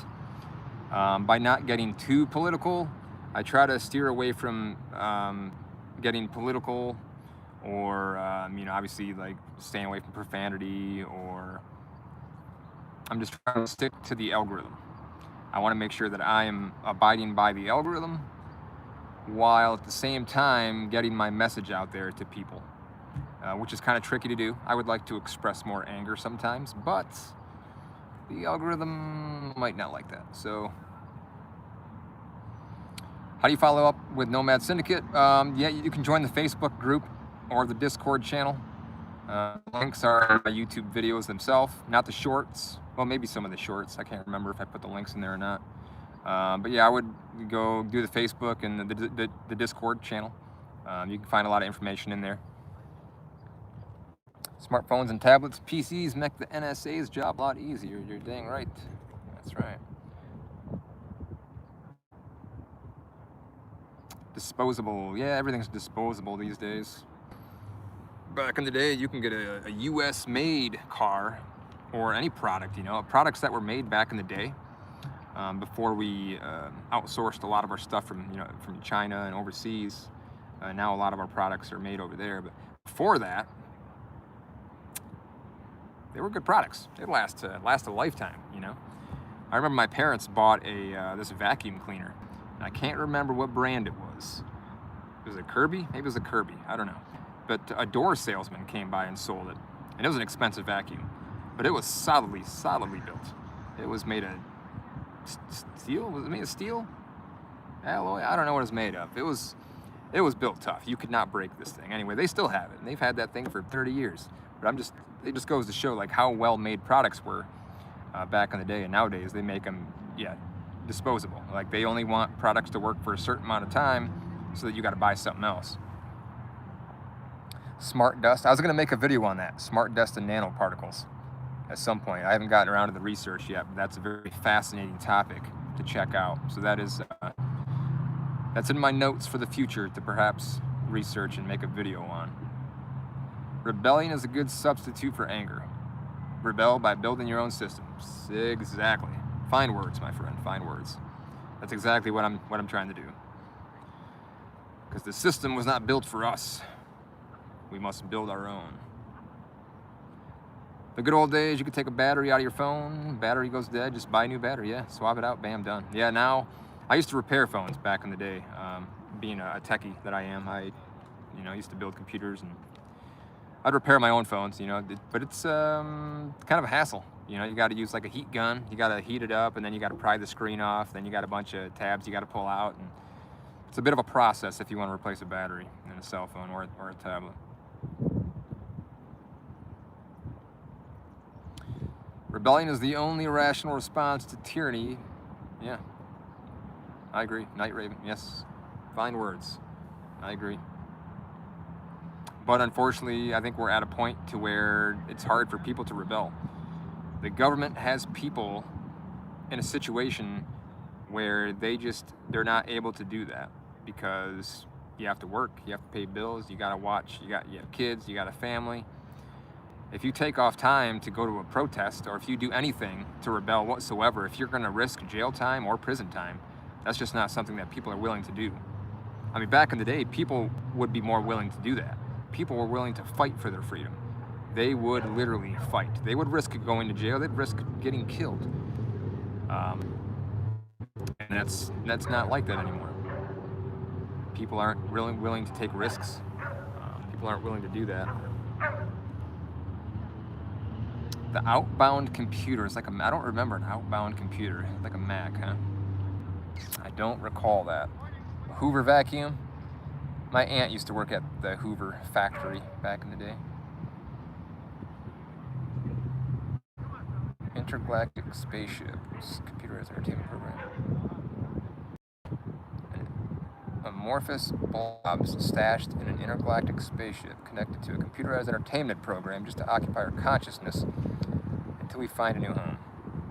That is some pretty advanced thinking right there. I mean, I'm pretty open-minded, so I think that'd be a conversation. I'd have to be one-on-one with you to talk about something like that.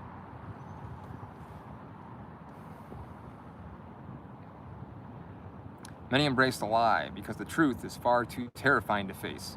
The truth is far stranger than the most uncomfortable of lies. Yes, indeed. Linux phones, I don't know if they have a removable battery or not. That I do not know. How we doing there, Camo Rockers?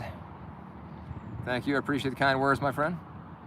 You're starting the van life in spring, right on. Congratulations, man, that's awesome.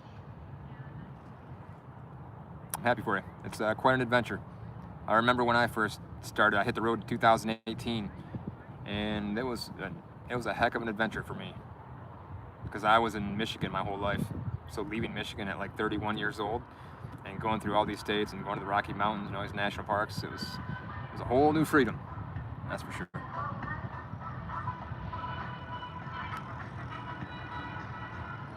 We helped the elites build our own cage. You are absolutely correct. That's right, yeah, we did, and we still are. Yeah, it's crazy. Because you think about all those, because I'm pretty big into watching those AI flicks or dystopian movies. And a lot of those movies, you can kind of see a resemblance in the way things are going as far as like the timeline goes. Free open source software. I would like to transition to more open source stuff as Nomad Syndicate evolves. I do plan on creating, well, I have the app that I'm developing, and then I want to develop another communication network as well that's going to be open source. So that's in the works. I'm all about open source. I used to love, I don't use Linux much anymore. Because I have a Mac that I used to work from. But I used to have a dual boot operating system for a long time on a lot of my computers. Used Ubuntu, use Ubuntu quite a bit. The beard, about 5 years. It's dragging on the table right now. Yeah, it's about five years it takes to get to that length. 7-year beard, yeah. Never been to culinary school, but I did. My parents own a restaurant, so I worked at a restaurant, and so I cooked at a restaurant for a while. I had to wear a beard net, so that was very unpleasant. But you know, can't be getting no beard hair in somebody's pancake or eggs or whatever it is the devil they're eating. Reality is an illusion that has been created for the sake of money. Yeah. Reality is an interesting thing. Chevys? I've never driven a Chevy. I don't have a particular choice when it comes to vehicles, although a lot of the vehicles I have owned in the past were Fords, and I've never really had any issues with them. I mean, all vehicles are gonna have their issues, you know, the standard maintenance, you know, you gotta change the oil, you gotta change the starter, the alternator when it goes bad, stuff goes bad, you know, you gotta replace it. But I've never been a certain person that's gonna buy like, you know, Ford merchandise or Chevy merchandise, or put like a Chevy sticker on my fur. Never been that kind of fella. A Faraday cage, yeah. 5 is crazy impressive. Yeah, that's the genetics, I guess. Genetics have allowed my beard to grow, so I'm just gonna keep letting it grow. No way in hell you're buying a car that won't start, because I look tired.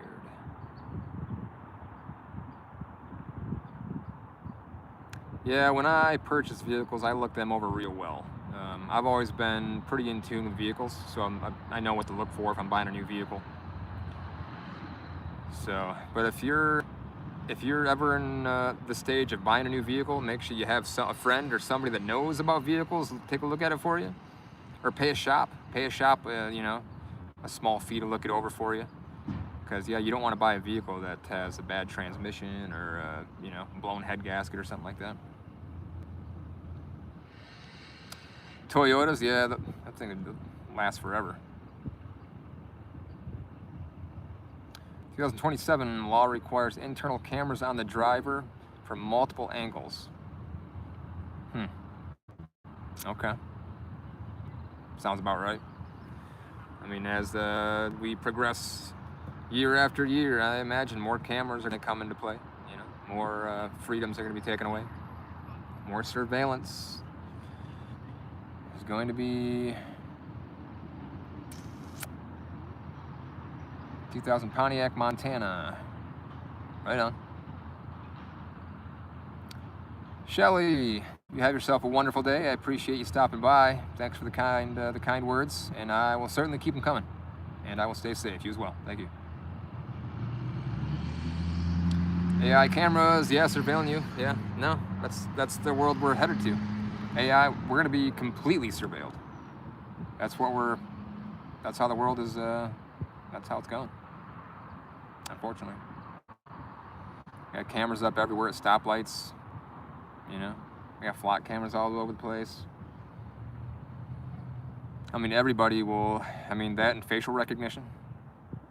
So the government will know where everybody is at all times of the day. They will know when you leave your house. They'll know when you go to work. They'll know when you go on break. They'll know when you go to the grocery store. They'll know what days you go shopping. They'll know when you go to the gym. They'll know everything. Just you and your dog, Camo Rockers, right? Me too. Me and my dog just traveling around. She's passed out in the grass right now. Whether you're a nomad or a city boy, platform has to be in your heart. Or patriotism has to be in your heart, for sure. Yep. Now, it's important. Patriotism is important these days. It's the United States is going down a grim path. So there's a lot of people that are just leaving, which I'm not about that. Or abandoning your country. I'm not about that. I mean, I'm all about staying, and I'd be willing to fight for my country. You know, just waiting for the right time, I suppose. You know. Migration patterns. Yes. Migration patterns are pretty prominent, and they usually flow from Arizona to Washington. That's kind of the main route. There are some people that go out as east as Michigan, Florida, Georgia, Maine, but most nomads usually keep between the route of Arizona and Washington. Wintertime, obviously Arizona, and then as the weather gets hotter, people slowly start migrating up. You know, they'll visit Utah or Southern California, and we follow the weather. That's kind of how it goes. And the gatherings. So nomads gather at certain areas too, so we all hit up those as well.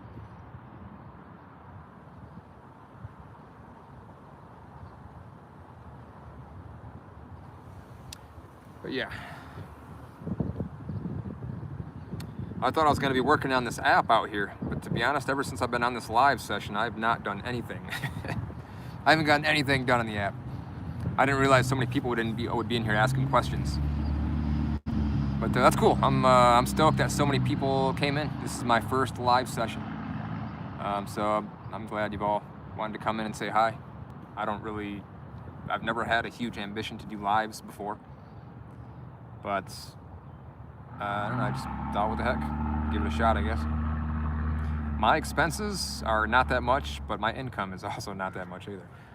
So if I'm driving cross country, which I just did, I was in Michigan, I visited Michigan for family, and then I'm in Oregon now. So obviously my trip from Michigan to Oregon was a little pricey because I had to pay for gas, which was over $1,000.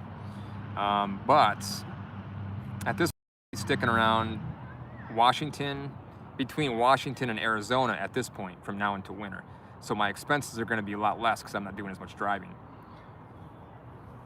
Website, connect. I mean, you could email, if you want to connect, email me. I do have a couple websites, thedigitalnomadguy.com, or I got thenomadsyndicate.com, which is more so oriented towards the app and the community. But there's a lot of different ways we could connect if you're looking to connect. Bulldog, thank you. Appreciate the kind words.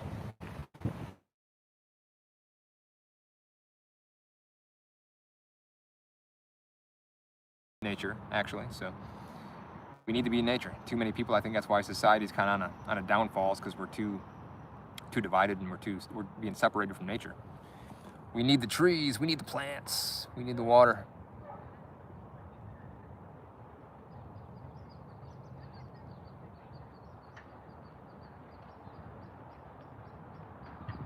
most esoteric thoughts. I have lots of thoughts, my friend. I try to express my thoughts through my reels and through my video content. Some of the content I don't express because it might be suppressed by the algorithm. 15-minute cities, yeah, I did a video about 15-minute cities. If anyone's looking for a safe, reliable vehicle for the long term, 70s diesel, yeah, for sure. I had a 7.3 diesel before. Well, like I have a 5.2 liter gas engine now, but before that, I had a 7.3 diesel, and that thing was a beast. I mean, it wasn't a 70s, so that was it was a newer vehicle, but.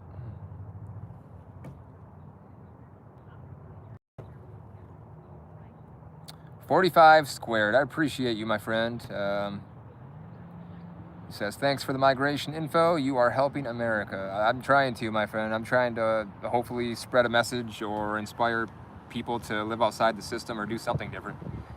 So I appreciate your contribution, my friend.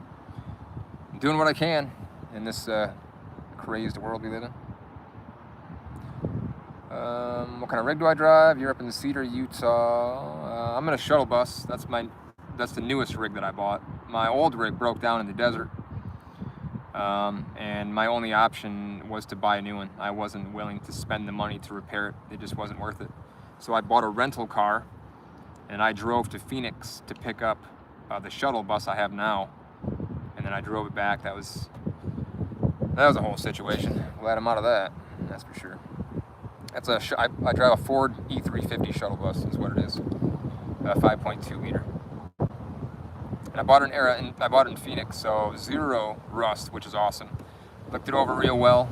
It was well maintained. So I paid $8K for it. I mean, I wouldn't say it's a great deal. I feel like I could have got a little cheap, but I'm still happy with the purchase though. I don't have a buy me a coffee or a way to accept donations. To be honest, I've never been the type of guy that I don't like accepting money. It kind of makes me feel weird. Because I feel like there are other people out there in the world that could use it more than me. I mean, I'm not claiming that I have a lot of money. I mean, I don't make much money at all, really. I make enough money to pay my bills and pay for the gas and the food, and to put the content out and stuff. But I highly appreciate that, my friend. I might perhaps do the buy me a coffee, set that up. Some people have mentioned that about donating some money. I think I would rather have money donated into a fund that I could distribute to other nomads that are more in need. I'm trying to figure out a plan of how I can do something like that. But either way, I appreciate your offer. That's really nice of you.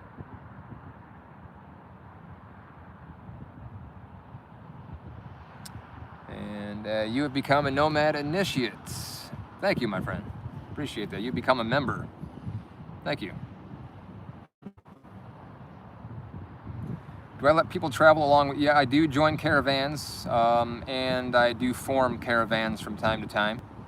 Right now I'm traveling solo. I will be connecting with some people up in Washington though, and then we're going to be caravanning back down to Oregon for a gathering. So there might be a group of maybe 6 of us caravanning, and then we're going to caravan again from Oregon to Arizona, more towards the fall and winter. Neo, land I can camp on, California, right on. I'm not sure where in California you're at. I will be cruising down through California here in the next couple months. But if I'm ever in the area or something, yeah, stop on through. It'd be cool to have a spot to park. Legal issues living in a vehicle. Legal issues. Well, obviously, there's places that I park in that I'm not supposed to park in. So I get police knocking on my door from time to time. Over the past 2 months, I've probably gotten knocked on 3 times by cops. The Pirate Empire. Have a coffee on me. Thank you. That's very kind of you, my friend. $20. Thank you. I appreciate that. I do go to coffee shops quite frequently, actually. I work at either parks like this, or I go to coffee shops to work. And to tell you the truth, coffee shops get pretty expensive when you go to them, like 4 or 5 times a week. Coffee, It's not cheap these days. But Empire, I appreciate you, man. That's very kind of you. Thank you. If people want to donate, yeah. I mean, if I try to think of it in a different way, I try to think of it in an aspect like perhaps I'm a positive impact on people, and I could be potentially inspiring certain people. So when I think about it like that, I suppose I don't mind the donation aspect. But once again, I don't know, my whole life, I don't like handouts. I've never really liked people. If I'm always in a crunch, or if I break down, or if I'm in a tough situation, I think I've just always been way too independent. I've only really relied on myself for everything. So I've never really liked, it just makes me feel uncomfortable, I guess, if I'm accepting not just money, but help from somebody. That's the way I've always been, I guess. Cash App can transfer over to Bitcoin. I have some digital currency self, although I've lost a little bit of money in that as well. I do have Cash App and like Venmo stuff. I think it's linked somewhere, like in my maybe my bio, like on my Instagram or something. I can't remember, but if you really feel inclined or something, I guess I can't stop you, you know. But I'm just saying, you don't have to. I just appreciate you just watching the content, to be honest. Northern California, okay. I probably will be cruising through Northern California. When will I be cruising through there? Maybe October, possibly, maybe. Hopefully go through Big Sur. I like to go through Big Sur again. You bought a 32 camper and you're going mobile. Right on, man. That's awesome. I'm gonna actually tell you a story as well. Back in 2018, when I hit the road, the only reason I lived this lifestyle is because I was inspired by van life YouTubers as well. There were a few select YouTubers that I was watching back then, and they were living in Sprinter vans and school buses, and that is what inspired me to do what I'm doing now, and I'm still doing it. And what's cool is that I actually met one of those people last month, and I told him, I was like, hey dude, I just wanted to let you know that you are one of the sole reasons why I live this lifestyle. I just want to thank you and I appreciate you, and I guess I understand where you're coming from, the Pirate Empire, because having that inspiration can really change somebody's life, and it really has for me. So just watching those people on YouTube for those months and months really inspired me. So I guess it does make sense in a way. Shellback makes your own. I make my own coffee too, but unfortunately, it's usually involves. What's that coffee that comes in just a little? You just spoon it out and, you know, dump it in the hot water and stir it. Instant coffee, which is not the greatest, but you know, it's what I have to deal with sometimes. I live a very minimalistic lifestyle. I don't have very many comforts. I prefer to think of it as helping you to create content that is informative and enjoyable. Okay, yeah, that's respectable. That makes sense. I watch your videos all the time. I got my bus more of as a twisted metal bug out vehicle. That is rad. I would love to see that. That'd be cool.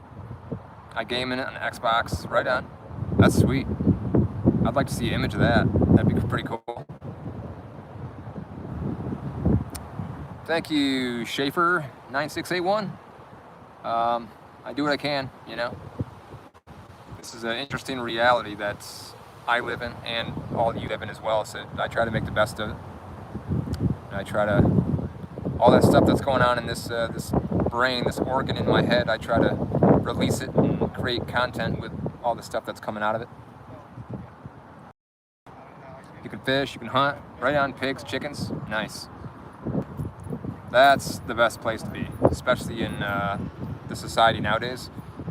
If you have livestock, if you have water, you can fish, you can hunt, that is a good situation to be in. Bermuda Beach just discovered me a week or two ago on YouTube. I'm very happy to see people like you around. Excellent videos, thank you. I appreciate the kind words, my friend. I appreciate watching the videos. I try to put out good content that that inspires people, and hopefully, you know, gives them a different outlook on life. And well, humanity's future is self-reliance and independence. Yes, very much so. If you want to That's the best exit plan, the best backup plan, the best way that you plan is right there. Self-reliance. That's the way to do it. Been drinking instant coffee for 30 years. Yes, I'm not the only one. Right on. Awesome. I think I got myself some Maxwell House right now is what I'm working with. I think I had Folgers last time. Our food is poison in water. Yeah, it is. I mean, I myself try to eat as healthy as possible. I eat very cheap as well. My lifestyle, I mean, like I pointed out before, I don't make a ton of money. Most of my money goes to food and gas. But I eat a lot of prepackaged rice, canned beans, chicken breasts, hamburger, turkey burger. I mean, I'm on like I exercise frequently to kind of keep myself in shape because I don't have health insurance. So I want to make sure I eat healthy. Eat as healthy as I can, so high protein diet, high carbs. Hope we'll try to get organic as well. I try to, although I don't know even if organic's even healthy for you either. You never know these days. Car Rot Top 3454. Watch all your videos and I'm living through your experiences. Very inspirational. Thank you, my friend. I appreciate you watching. I try to put out content that vibes with folks. I remember when we first talked some years ago and I was trying to get you to do some web work for me. You've definitely changed direction. Thank you. I wonder what web work that was. Yeah, I don't do as much web work anymore. The business is kind of dying out. AI is kind of stealing that venture for me. So it's kind of an interesting time period for me though, because as my clientele has dropped, my income has dropped, but at the same time, I started getting more followers on social media. So it's almost like it was just meant to be. So at this point, I'm going to start putting more time into content creation since I don't have much work these days. I'll just start pumping out more content because it seems to be vibing with all you fine folks. So that's what I'm going to continue to do. And hopefully, start planning gatherings for Nomad Syndicate explicitly. Well, I'll talk about that later. I don't want to get too deep into that right now. But what else? Hi, y'all, crazy chicken, and how we doing? Instant coffee makes for a great trade. Oh, for sure. Yes. That's one thing. If there is a societal collapse, if there's something that goes horribly wrong, one of the things that you're going to want to have for trade: coffee, ammo, alcohol, right? Gold, obviously, fine metals, but coffee is going to be one of the big ones for sure.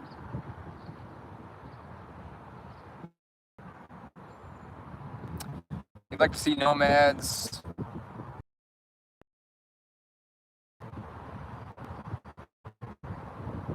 Yeah, that's why I created a Nomad Syndicate.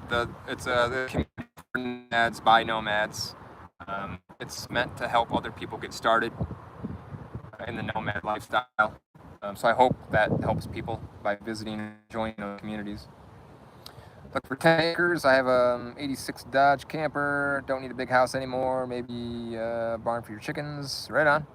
I have 10 acres as well out in Arizona. Haven't done anything with it yet, but it's there when I need it. Tell you more about Nomad Syndicate right now is essentially a community. So I have a community, a Facebook group, a Discord channel, and a Reddit page. The Facebook group has over 20,000 members at the moment. The Discord has over 1,000. Discord's a little different, so it doesn't attract as many people. But I'm working on the app as well. That's what I'm doing right. Well, I'm trying to do that right now. I'm getting a little distracted by all the comments, but that's okay. But the app is meant to, it's a communication barrier or network for people that have homes or homesteads, or if they have a driveway that they could, lend out to a fellow nomad, or if, say, a homestead, they need help harvesting a crop. Well, okay, they'll let this nomad come park on their property for free for some help, for help on the homestead. So it's just this, it's to bring this communication network closer together is what the app is for. You have emergency pure caffeine tablets when you can't make. You gotta have those on hand, right? If you ain't got coffee, then you got backup. That's awesome. Just pop a few caffeine pills and you're ready to go.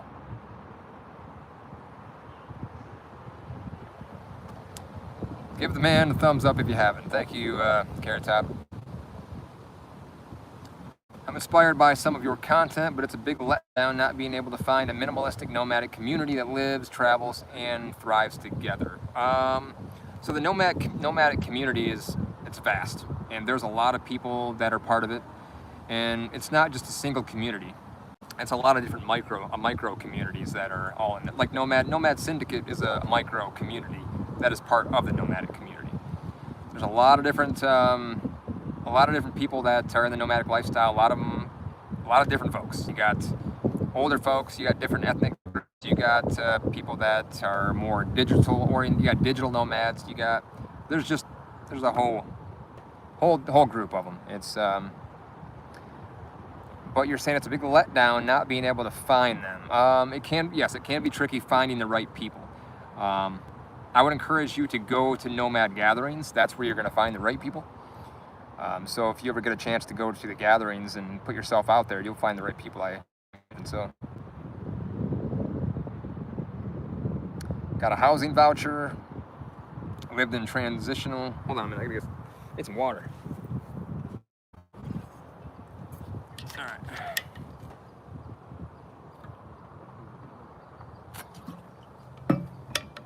I lived in transitional housing facilities for homeless veterans. Got a second facility. Right on. That's one thing I don't like, is veterans aren't treated fairly. I've met a lot of veterans that live in their vehicles and not because they want to, because they're forced into it, because they can't afford rent at their apartment or whatever place they're living at. So they're forced into living in a vehicle, and sometimes it's a small vehicle. It can be just a little tiny Ford Taurus or something, you know. It's not fair for the veterans to have to endure that. The door is always open here. Thank you, Joanna. I appreciate that. It's very kind of you. I cut out caffeine. Best decision. Mind is clear. Yeah, I tend to do that too sometimes. I'll have a caffeine sometimes makes me more productive in the morning, and I can pump out a lot of work a lot faster. But after a while, I take a break, so I'll stop drinking for a little bit. But I don't drink anything other than coffee and water. That's all I drink. Tobacco for trade too. Yeah, that'd be a good thing to have for trade in a societal collapse. We can count on the corporate and government systems to fail us all. The wealthy aren't just building bunkers, they are stocking up on food. Right, yeah, they are. It's almost as if they know something that we don't, to be honest.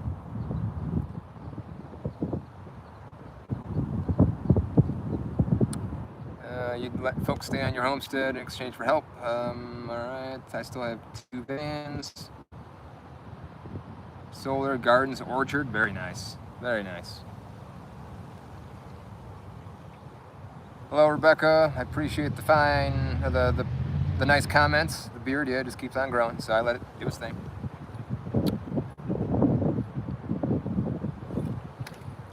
Food recalls are fake. Long-time viewer of the channel, of the content. First time I've caught a live stream. This is actually the first live stream, my friend. So, congratulations for getting in on the first one. And I appreciate the kind words. I appreciate you watching the content. I try to put out good stuff.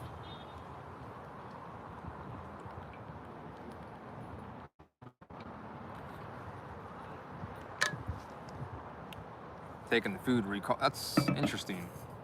I haven't never heard that about taking the food recalls underground. I'll have to look into that. That's interesting. Designed to destroy the food industry and cause artificial scarcities. Okay, yeah, I believe it. For sure. I mean, the government, they're shady, you know? I wouldn't put it past them to, I mean, they're not for the people at all. Thank you, Jeff. I appreciate that.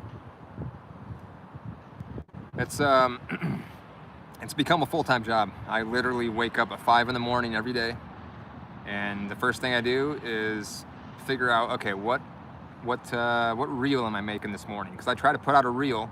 Well, I do put out a reel. I've been putting out a reel every single day since October, and that's what I do when I first wake up, because I have to put the reel out around 8 to 9 in the morning. For Pacific time, I've been studying the algorithm for a while, so I know the best times to post. So since I'm out here on the east or the west coast, I got to put the reel out at like 8, 9 in the morning. So when I wake up at 5, that's the first thing I'm doing. I'm jumping on my computer, I'm researching, I'm figuring out what I'm going to do. I got to get the video content. So, and then after that, it's just a lot of work, but it's totally worth it though, because it's keeping my brain active, and it's something to where I can express my ideas and my thoughts freely outside of my head, because I'm more of an introvert. I don't hang out with people a lot. A lot of my time is spent, reading, researching, acquiring knowledge. So it's just nice to be able to take the knowledge that I acquire and the thoughts that flow through my brain, and I'm able to express them through video content. So it's pretty cool that I'm able to do that. I appreciate all you fine folks that are there listening and watching and hyping me up, and I appreciate it. It's nice to see. And we know something's coming. Yeah, for sure, something's definitely coming. I feel like everybody feels it. Everybody I talk to, like, they just have this strange feeling. The timeline that we're in right now is kind of eerie. Some people, it's just hard to believe what's going on in the world. And well choreographed, yeah. I like, to be honest, the videos I pumped out years ago were more so choreographed. I used to put more time into those, but they weren't like doom and gloom videos. They weren't politically oriented. They weren't about the system and escaping the system.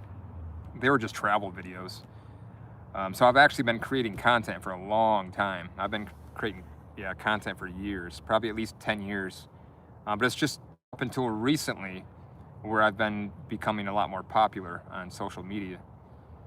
Videos used to just be me traveling. I would just show videos of me just traveling here, going there, going to national parks and going hiking. But that market is so saturated, it's just hard to really get footing. It's hard to get views when that's all you're doing, because everybody else is doing the same thing. But I've always had an interest in the system and living a lifestyle that's outside the system. I've always had a judgment towards the government and the people that run the system, so that the shadow figures, behind the curtain, so to speak. So I've started creating content about that instead, and people seem to vibe with that a lot more. Robin, I'm doing well. I'm just out here gabbing away. This is my first YouTube live session, so I appreciate you stopping on by. My shuttle bus. You got a shuttle bus built? Nice. How do I become part of the network? To contribute towards the collective vision. Right now, I am encouraging everybody to join the Nomad Syndicate community. So we have a Facebook group, a Reddit page, and a Discord channel. So Nomadic Living, I would encourage you to first join those groups. And I'm working on the app right now. That's what I'm doing here at the park. And as soon as this app is completed, this is going to be a huge step in joining forces with basically everybody in the nomadic community. So the goal is to get both nomads and homesteaders on the app, to where we could collaborate, form this community, this collaboration where we could stay on certain properties and have these nodes all across the United States where we're going to be able to stay at. And if you want to hear more about it, I have the website. You can go to the nomadsyndicate.com. and there's more information on there if you want to learn more about it. But the app hopefully will be released in the next, hopefully, month or two, and that's going to be a huge thing. So I'm pretty stoked for that. Glad you went live. Was worried you were. No, not AI generated. In the beginning stages, a little while ago, I was experimenting with AI quite a bit. Because it was more new. It was I just wanted to. I'm a techie, so I wanted to mess around with it a little bit. So I was creating a few videos using AI. But now AI is going in a direction that I'm not so keen with. So I've kind of moved away from that aspect. So now I'm just concentrating on creating authentic videos, not utilizing AI. So that's where I'm at now, I guess. Thank you, Robin. You have a nice day as well. I appreciate you stopping by.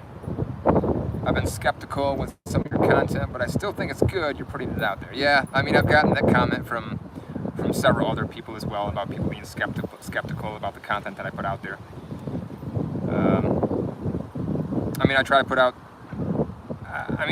the content that I put out is what's going on in my head. I like to export, I import data from sources into my brain, and then I export them to my content, through the reels and through the community and whatever sorts of content there is that I use. But it's just, that's just kind of how it goes. I like getting my ideas out there.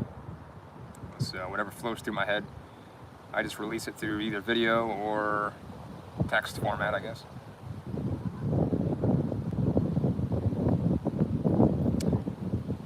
Crossroads, yes. Crossroads was built by fellow nomads. I know the people that built it, actually. But they are going to shut that down soon because they can't afford it. I guess they're paying like $600 a month for hosting fees for that app. But yeah, not many people use it. And it's an interesting coincidence because my app is almost completed.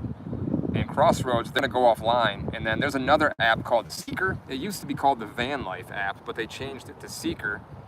And they just went offline because they couldn't find the funding. But the thing, I'm not looking to fund my app. I'm not looking to make money off it. And I think that's what these previous developers wanted. They seen that there was a market for nomads. Nomad life was increasing, and they thought an app would make them money. Well, the thing is, a lot of nomads don't have a ton of money. They're not going to pay for an app.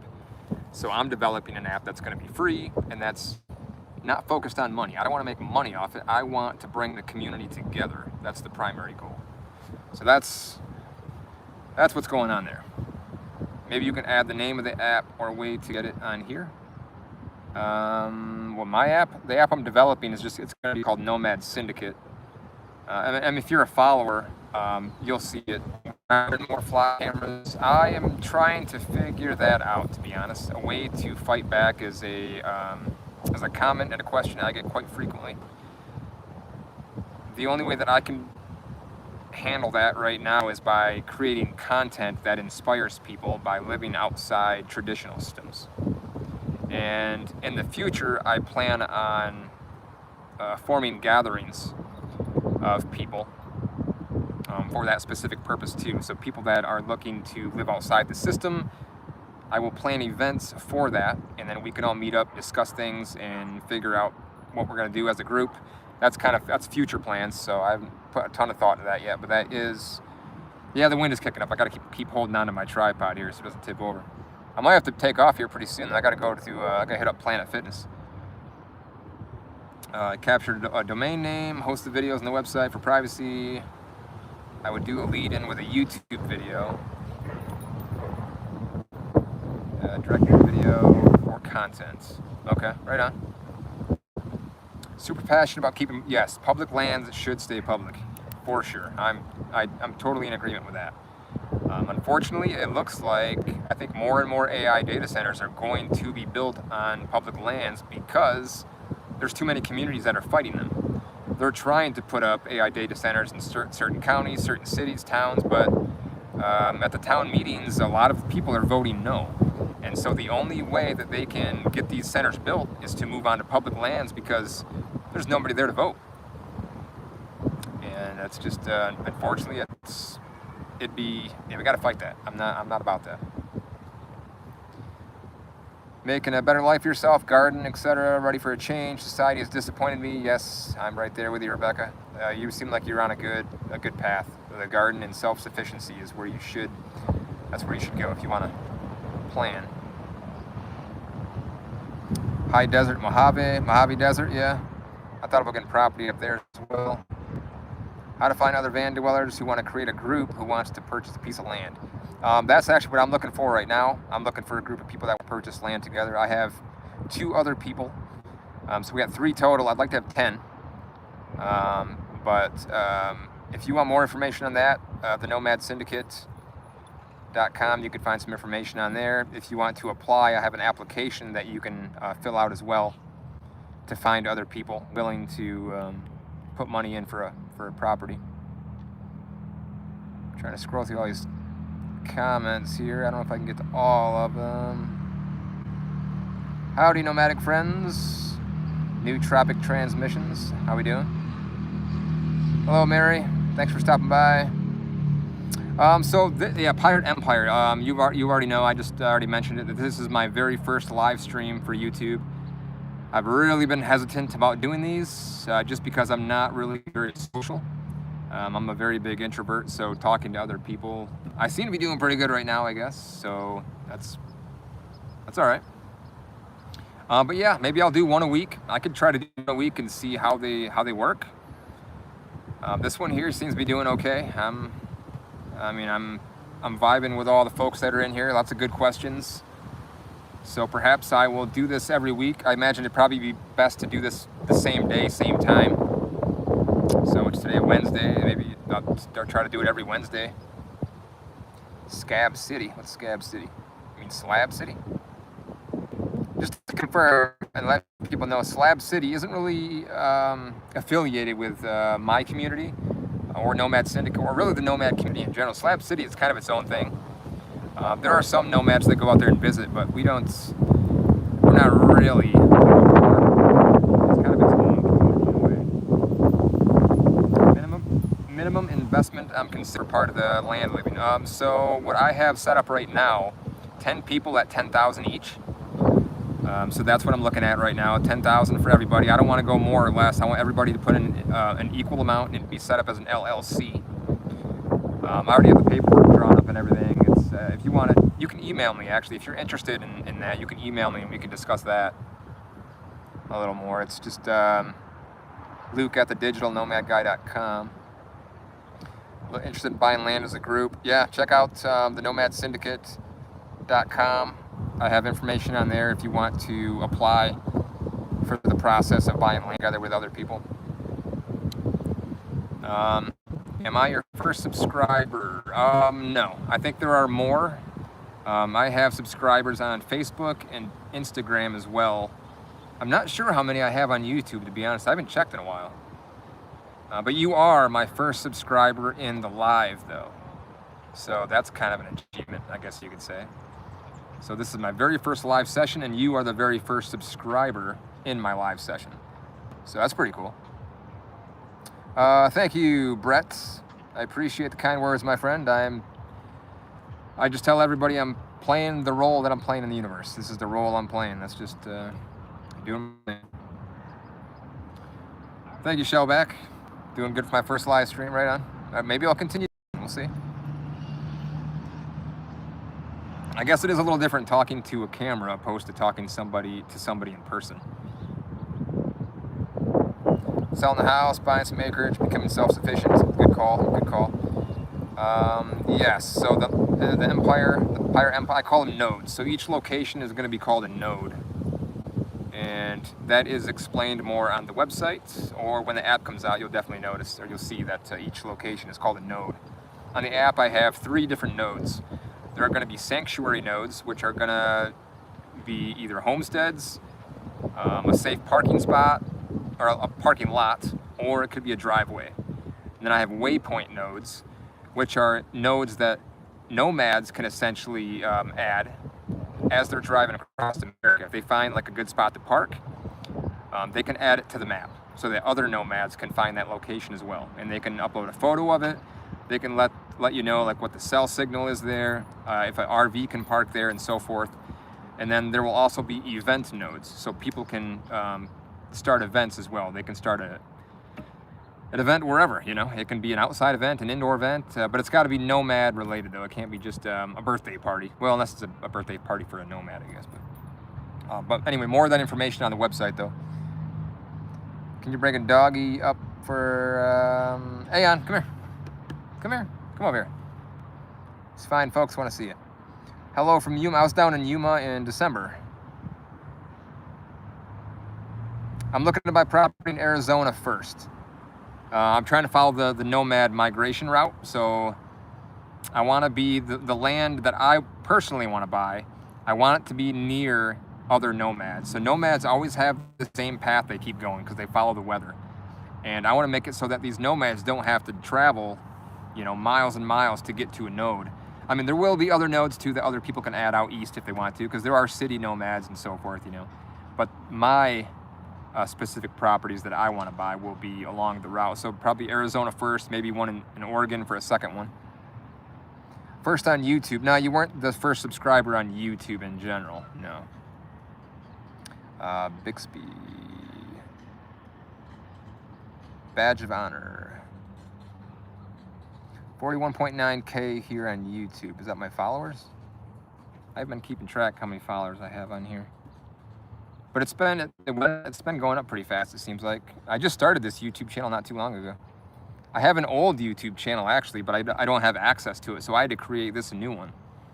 Because I changed my phone number, and when I try to log into my old YouTube account, it keeps sending a code to my old phone, but I don't have that phone anymore, and there was no way for me to get into it, so I had to create a whole new channel, which is this one here. Private trust. Under this, you can put a whole life policy with dividend paying. Okay. I will look into that. I figured it was more than 10. Well, there are, so I have an application that you can fill out. The URL is apply.thenomadsyndicate.com. And you can enter in there how much money you have or that you're willing to put into a piece of property. I already have over 100 people that have applied for it already. And I have a system that I built, that I developed, that will match all these people together. And it matches them based on how much money they want to put into the property. It matches them based on interest, based on where they want the property bought. So if you apply, I can match you against other people that have put in the same amount of money. But there are people that have applied that have like 25,000 if they want to, put down 25K or what state to buy in, becoming your own banker, unlock the infinite banking. I'm not familiar with that book. How exiting homesteads can potentially join. Oh, existing homesteads, not exiting. Existing homesteads can join when the app is completed. That's what I'm doing here. I'm working on the app. When this app is completed, homesteads, you can create an account on the app. You can list your homestead, and then nomads can request to stay at the homestead based on whatever options you have there. And if you want the person to work for their stay, then you can add that into the description. You can say, hey, you gotta help me harvest this crop of blueberries if you want to stay for a week and so forth. That's kind of how that works. Live streams are cool. I appreciate the fine comments. Fab time with Smithy. This is my first live stream, so it's we're doing it. I've been contemplating whether or not I wanted to do live streams for a long time, and I bit the bullet today. My clientele has gone down over the past few years, so I don't have a whole lot of work these days. So I figured if I don't have that much work, then I might as well just go gung-ho into the content creation thing, which involves going live, I guess. So figure we give this a shot today, see what happens. Size vehicle could fit, the question for the app. That is in the app, I believe, yeah. So there is a bunch of different options in the app. I have it so that if you're adding a parking location, or if you are a homesteader adding a homestead, you can put in there like how much space there's to park, is there any shade, what kind of cell phone service there is, and so I think I have everything, but I'm gonna put out a beta version here pretty soon, because there's gonna be bugs, and I'm gonna expect that the people that are downloading it and using it at first will help me get these bugs fixed and add other functionality that should be there. Building a node in Pennsylvania, right on. That'd be rad. That'd be cool to see nodes out on the East Coast for sure. The Arizona property I've researched property near Quartzsite. It is expensive. That's in La Paz County. I don't know, but property out there is so expensive. So if the property that I'm looking at might be more so around like Tucson area, maybe Golden Valley, or Apache County.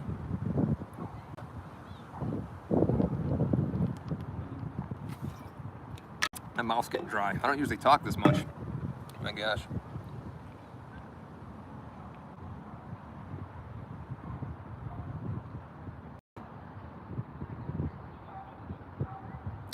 Worried about the possible reaction to sanctuary due to the sort of understandable anger about cities. Well, that's where I hope to get feedback in the beta version of the app. I hope to get feedback from people because there's going to be a lot of changes, I imagine. Like it's built by me, it's not built by a team. So there's going to be some things that might be off or might need to be changed. So I'm hoping for feedback from people to fix all the issues. You followed me on Facebook and you're in the group chat, right on. I appreciate you following along, Jade Peterson. I was trying to figure out whether or not I wanted to do a live on Facebook or a live on Instagram or a live on TikTok or a live on YouTube. I decided to go with YouTube, I guess. I'm killing it with the live. Right on, I appreciate that. That gives me a little bit of confidence here. You're on the East Coast. I plan to create a Meshtastic node. That's awesome. I wanted to do that as well. I wanted to mount a Meshtastic node to the outside of my bus powered by a small solar panel.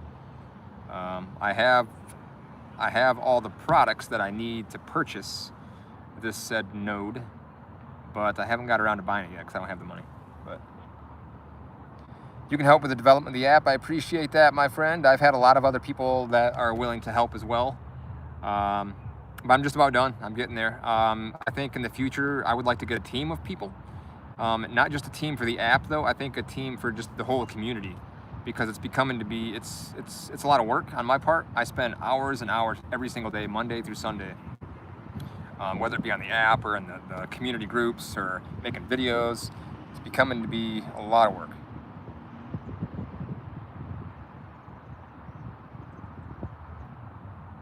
Ross Harris, how we doing, my friend?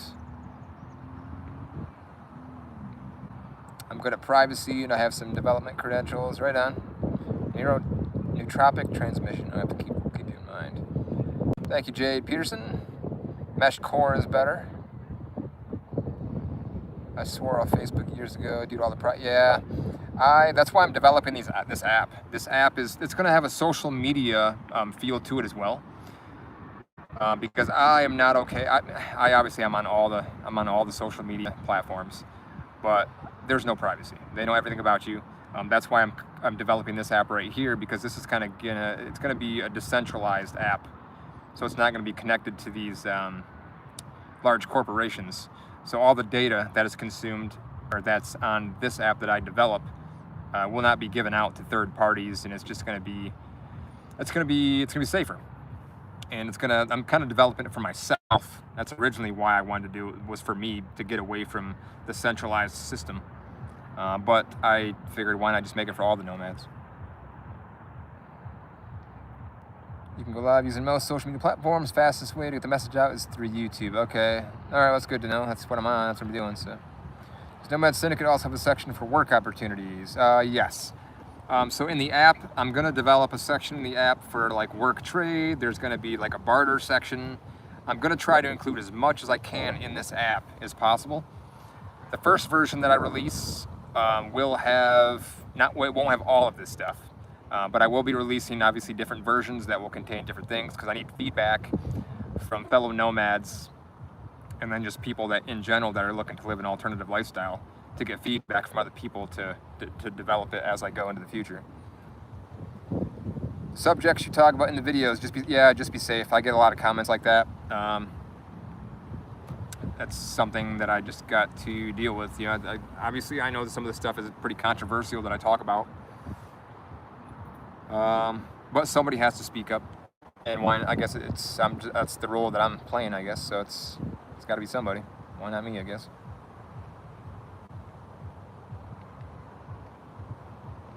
Yeah, Facebook is they've gotten a little bit more, the facial recognition thing. If you make new accounts, like they got to verify that you're an actual human. Collect data. They want Facebook corporation. They really are. They know everything about everybody, and so many people are on Facebook.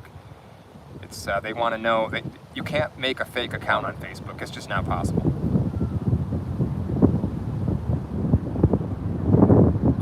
Thank you, Scene of the Crash. Yeah, I bit the bullet and went live. Almost lost my live. It's getting windy out here. I might have to call that end to the live session here pretty soon. I'll answer a few more questions here, but I got to get to the gym here pretty soon. Got to get my workout in. Great works, brother. Much appreciation for approaching, meeting this great need, and giving care. Yeah, I appreciate the kind words, my friend. Trace Myth. Proton Mail and newsletter. Yeah, I use Proton Mail for certain things. Future stable coins. Yeah, well, digital currency is definitely. Jade sent a gift. This is the first time using YouTube, so I don't really know what gifts are. I appreciate the gift. I don't know what it is, but I'll have to find out. I'll have to look into what it is afterwards. Nomad Syndicate website, it's just thenomadsyndicate.com. Reticulum, yep, is also good for creating really off-grid mesh. Yep, I looked into that. I'm looking to get away from, I want a decentralized, like an ultimate decentralized platform, really, for myself and all the other people that are looking to live an alternative lifestyle outside this system that we're in. Exercise that free speech, that's right. That is right. Okay, I think I'm caught up with everybody here. Yeah. All right, guys, I think I'm gonna have to get going though. I have to go to the gym, take a shower, and then I gotta go find a spot to park for the night. I appreciate all you guys coming in and saying hi. It's been fun, actually. So maybe we'll continue doing the live sessions. We could try doing it every Wednesday at, when did I start this? 4 o'clock? 3 o'clock? I'll announce it. I think I'll make a reel or a story or something and let people know, hey, if you want to chat, come on by YouTube at whatever time and I'll go live. I'll do it that way. But appreciate you all. Once again, the Pirate Empire, I appreciate your donation, my friend. Jade Peterson, Rebecca, Conco, Carrot Top, Joanna. All right. We'll see y'all later. Have a good one. Gotta figure out how to shut it off now. Where's the end button? Maybe it's the big X. There it is. See you guys.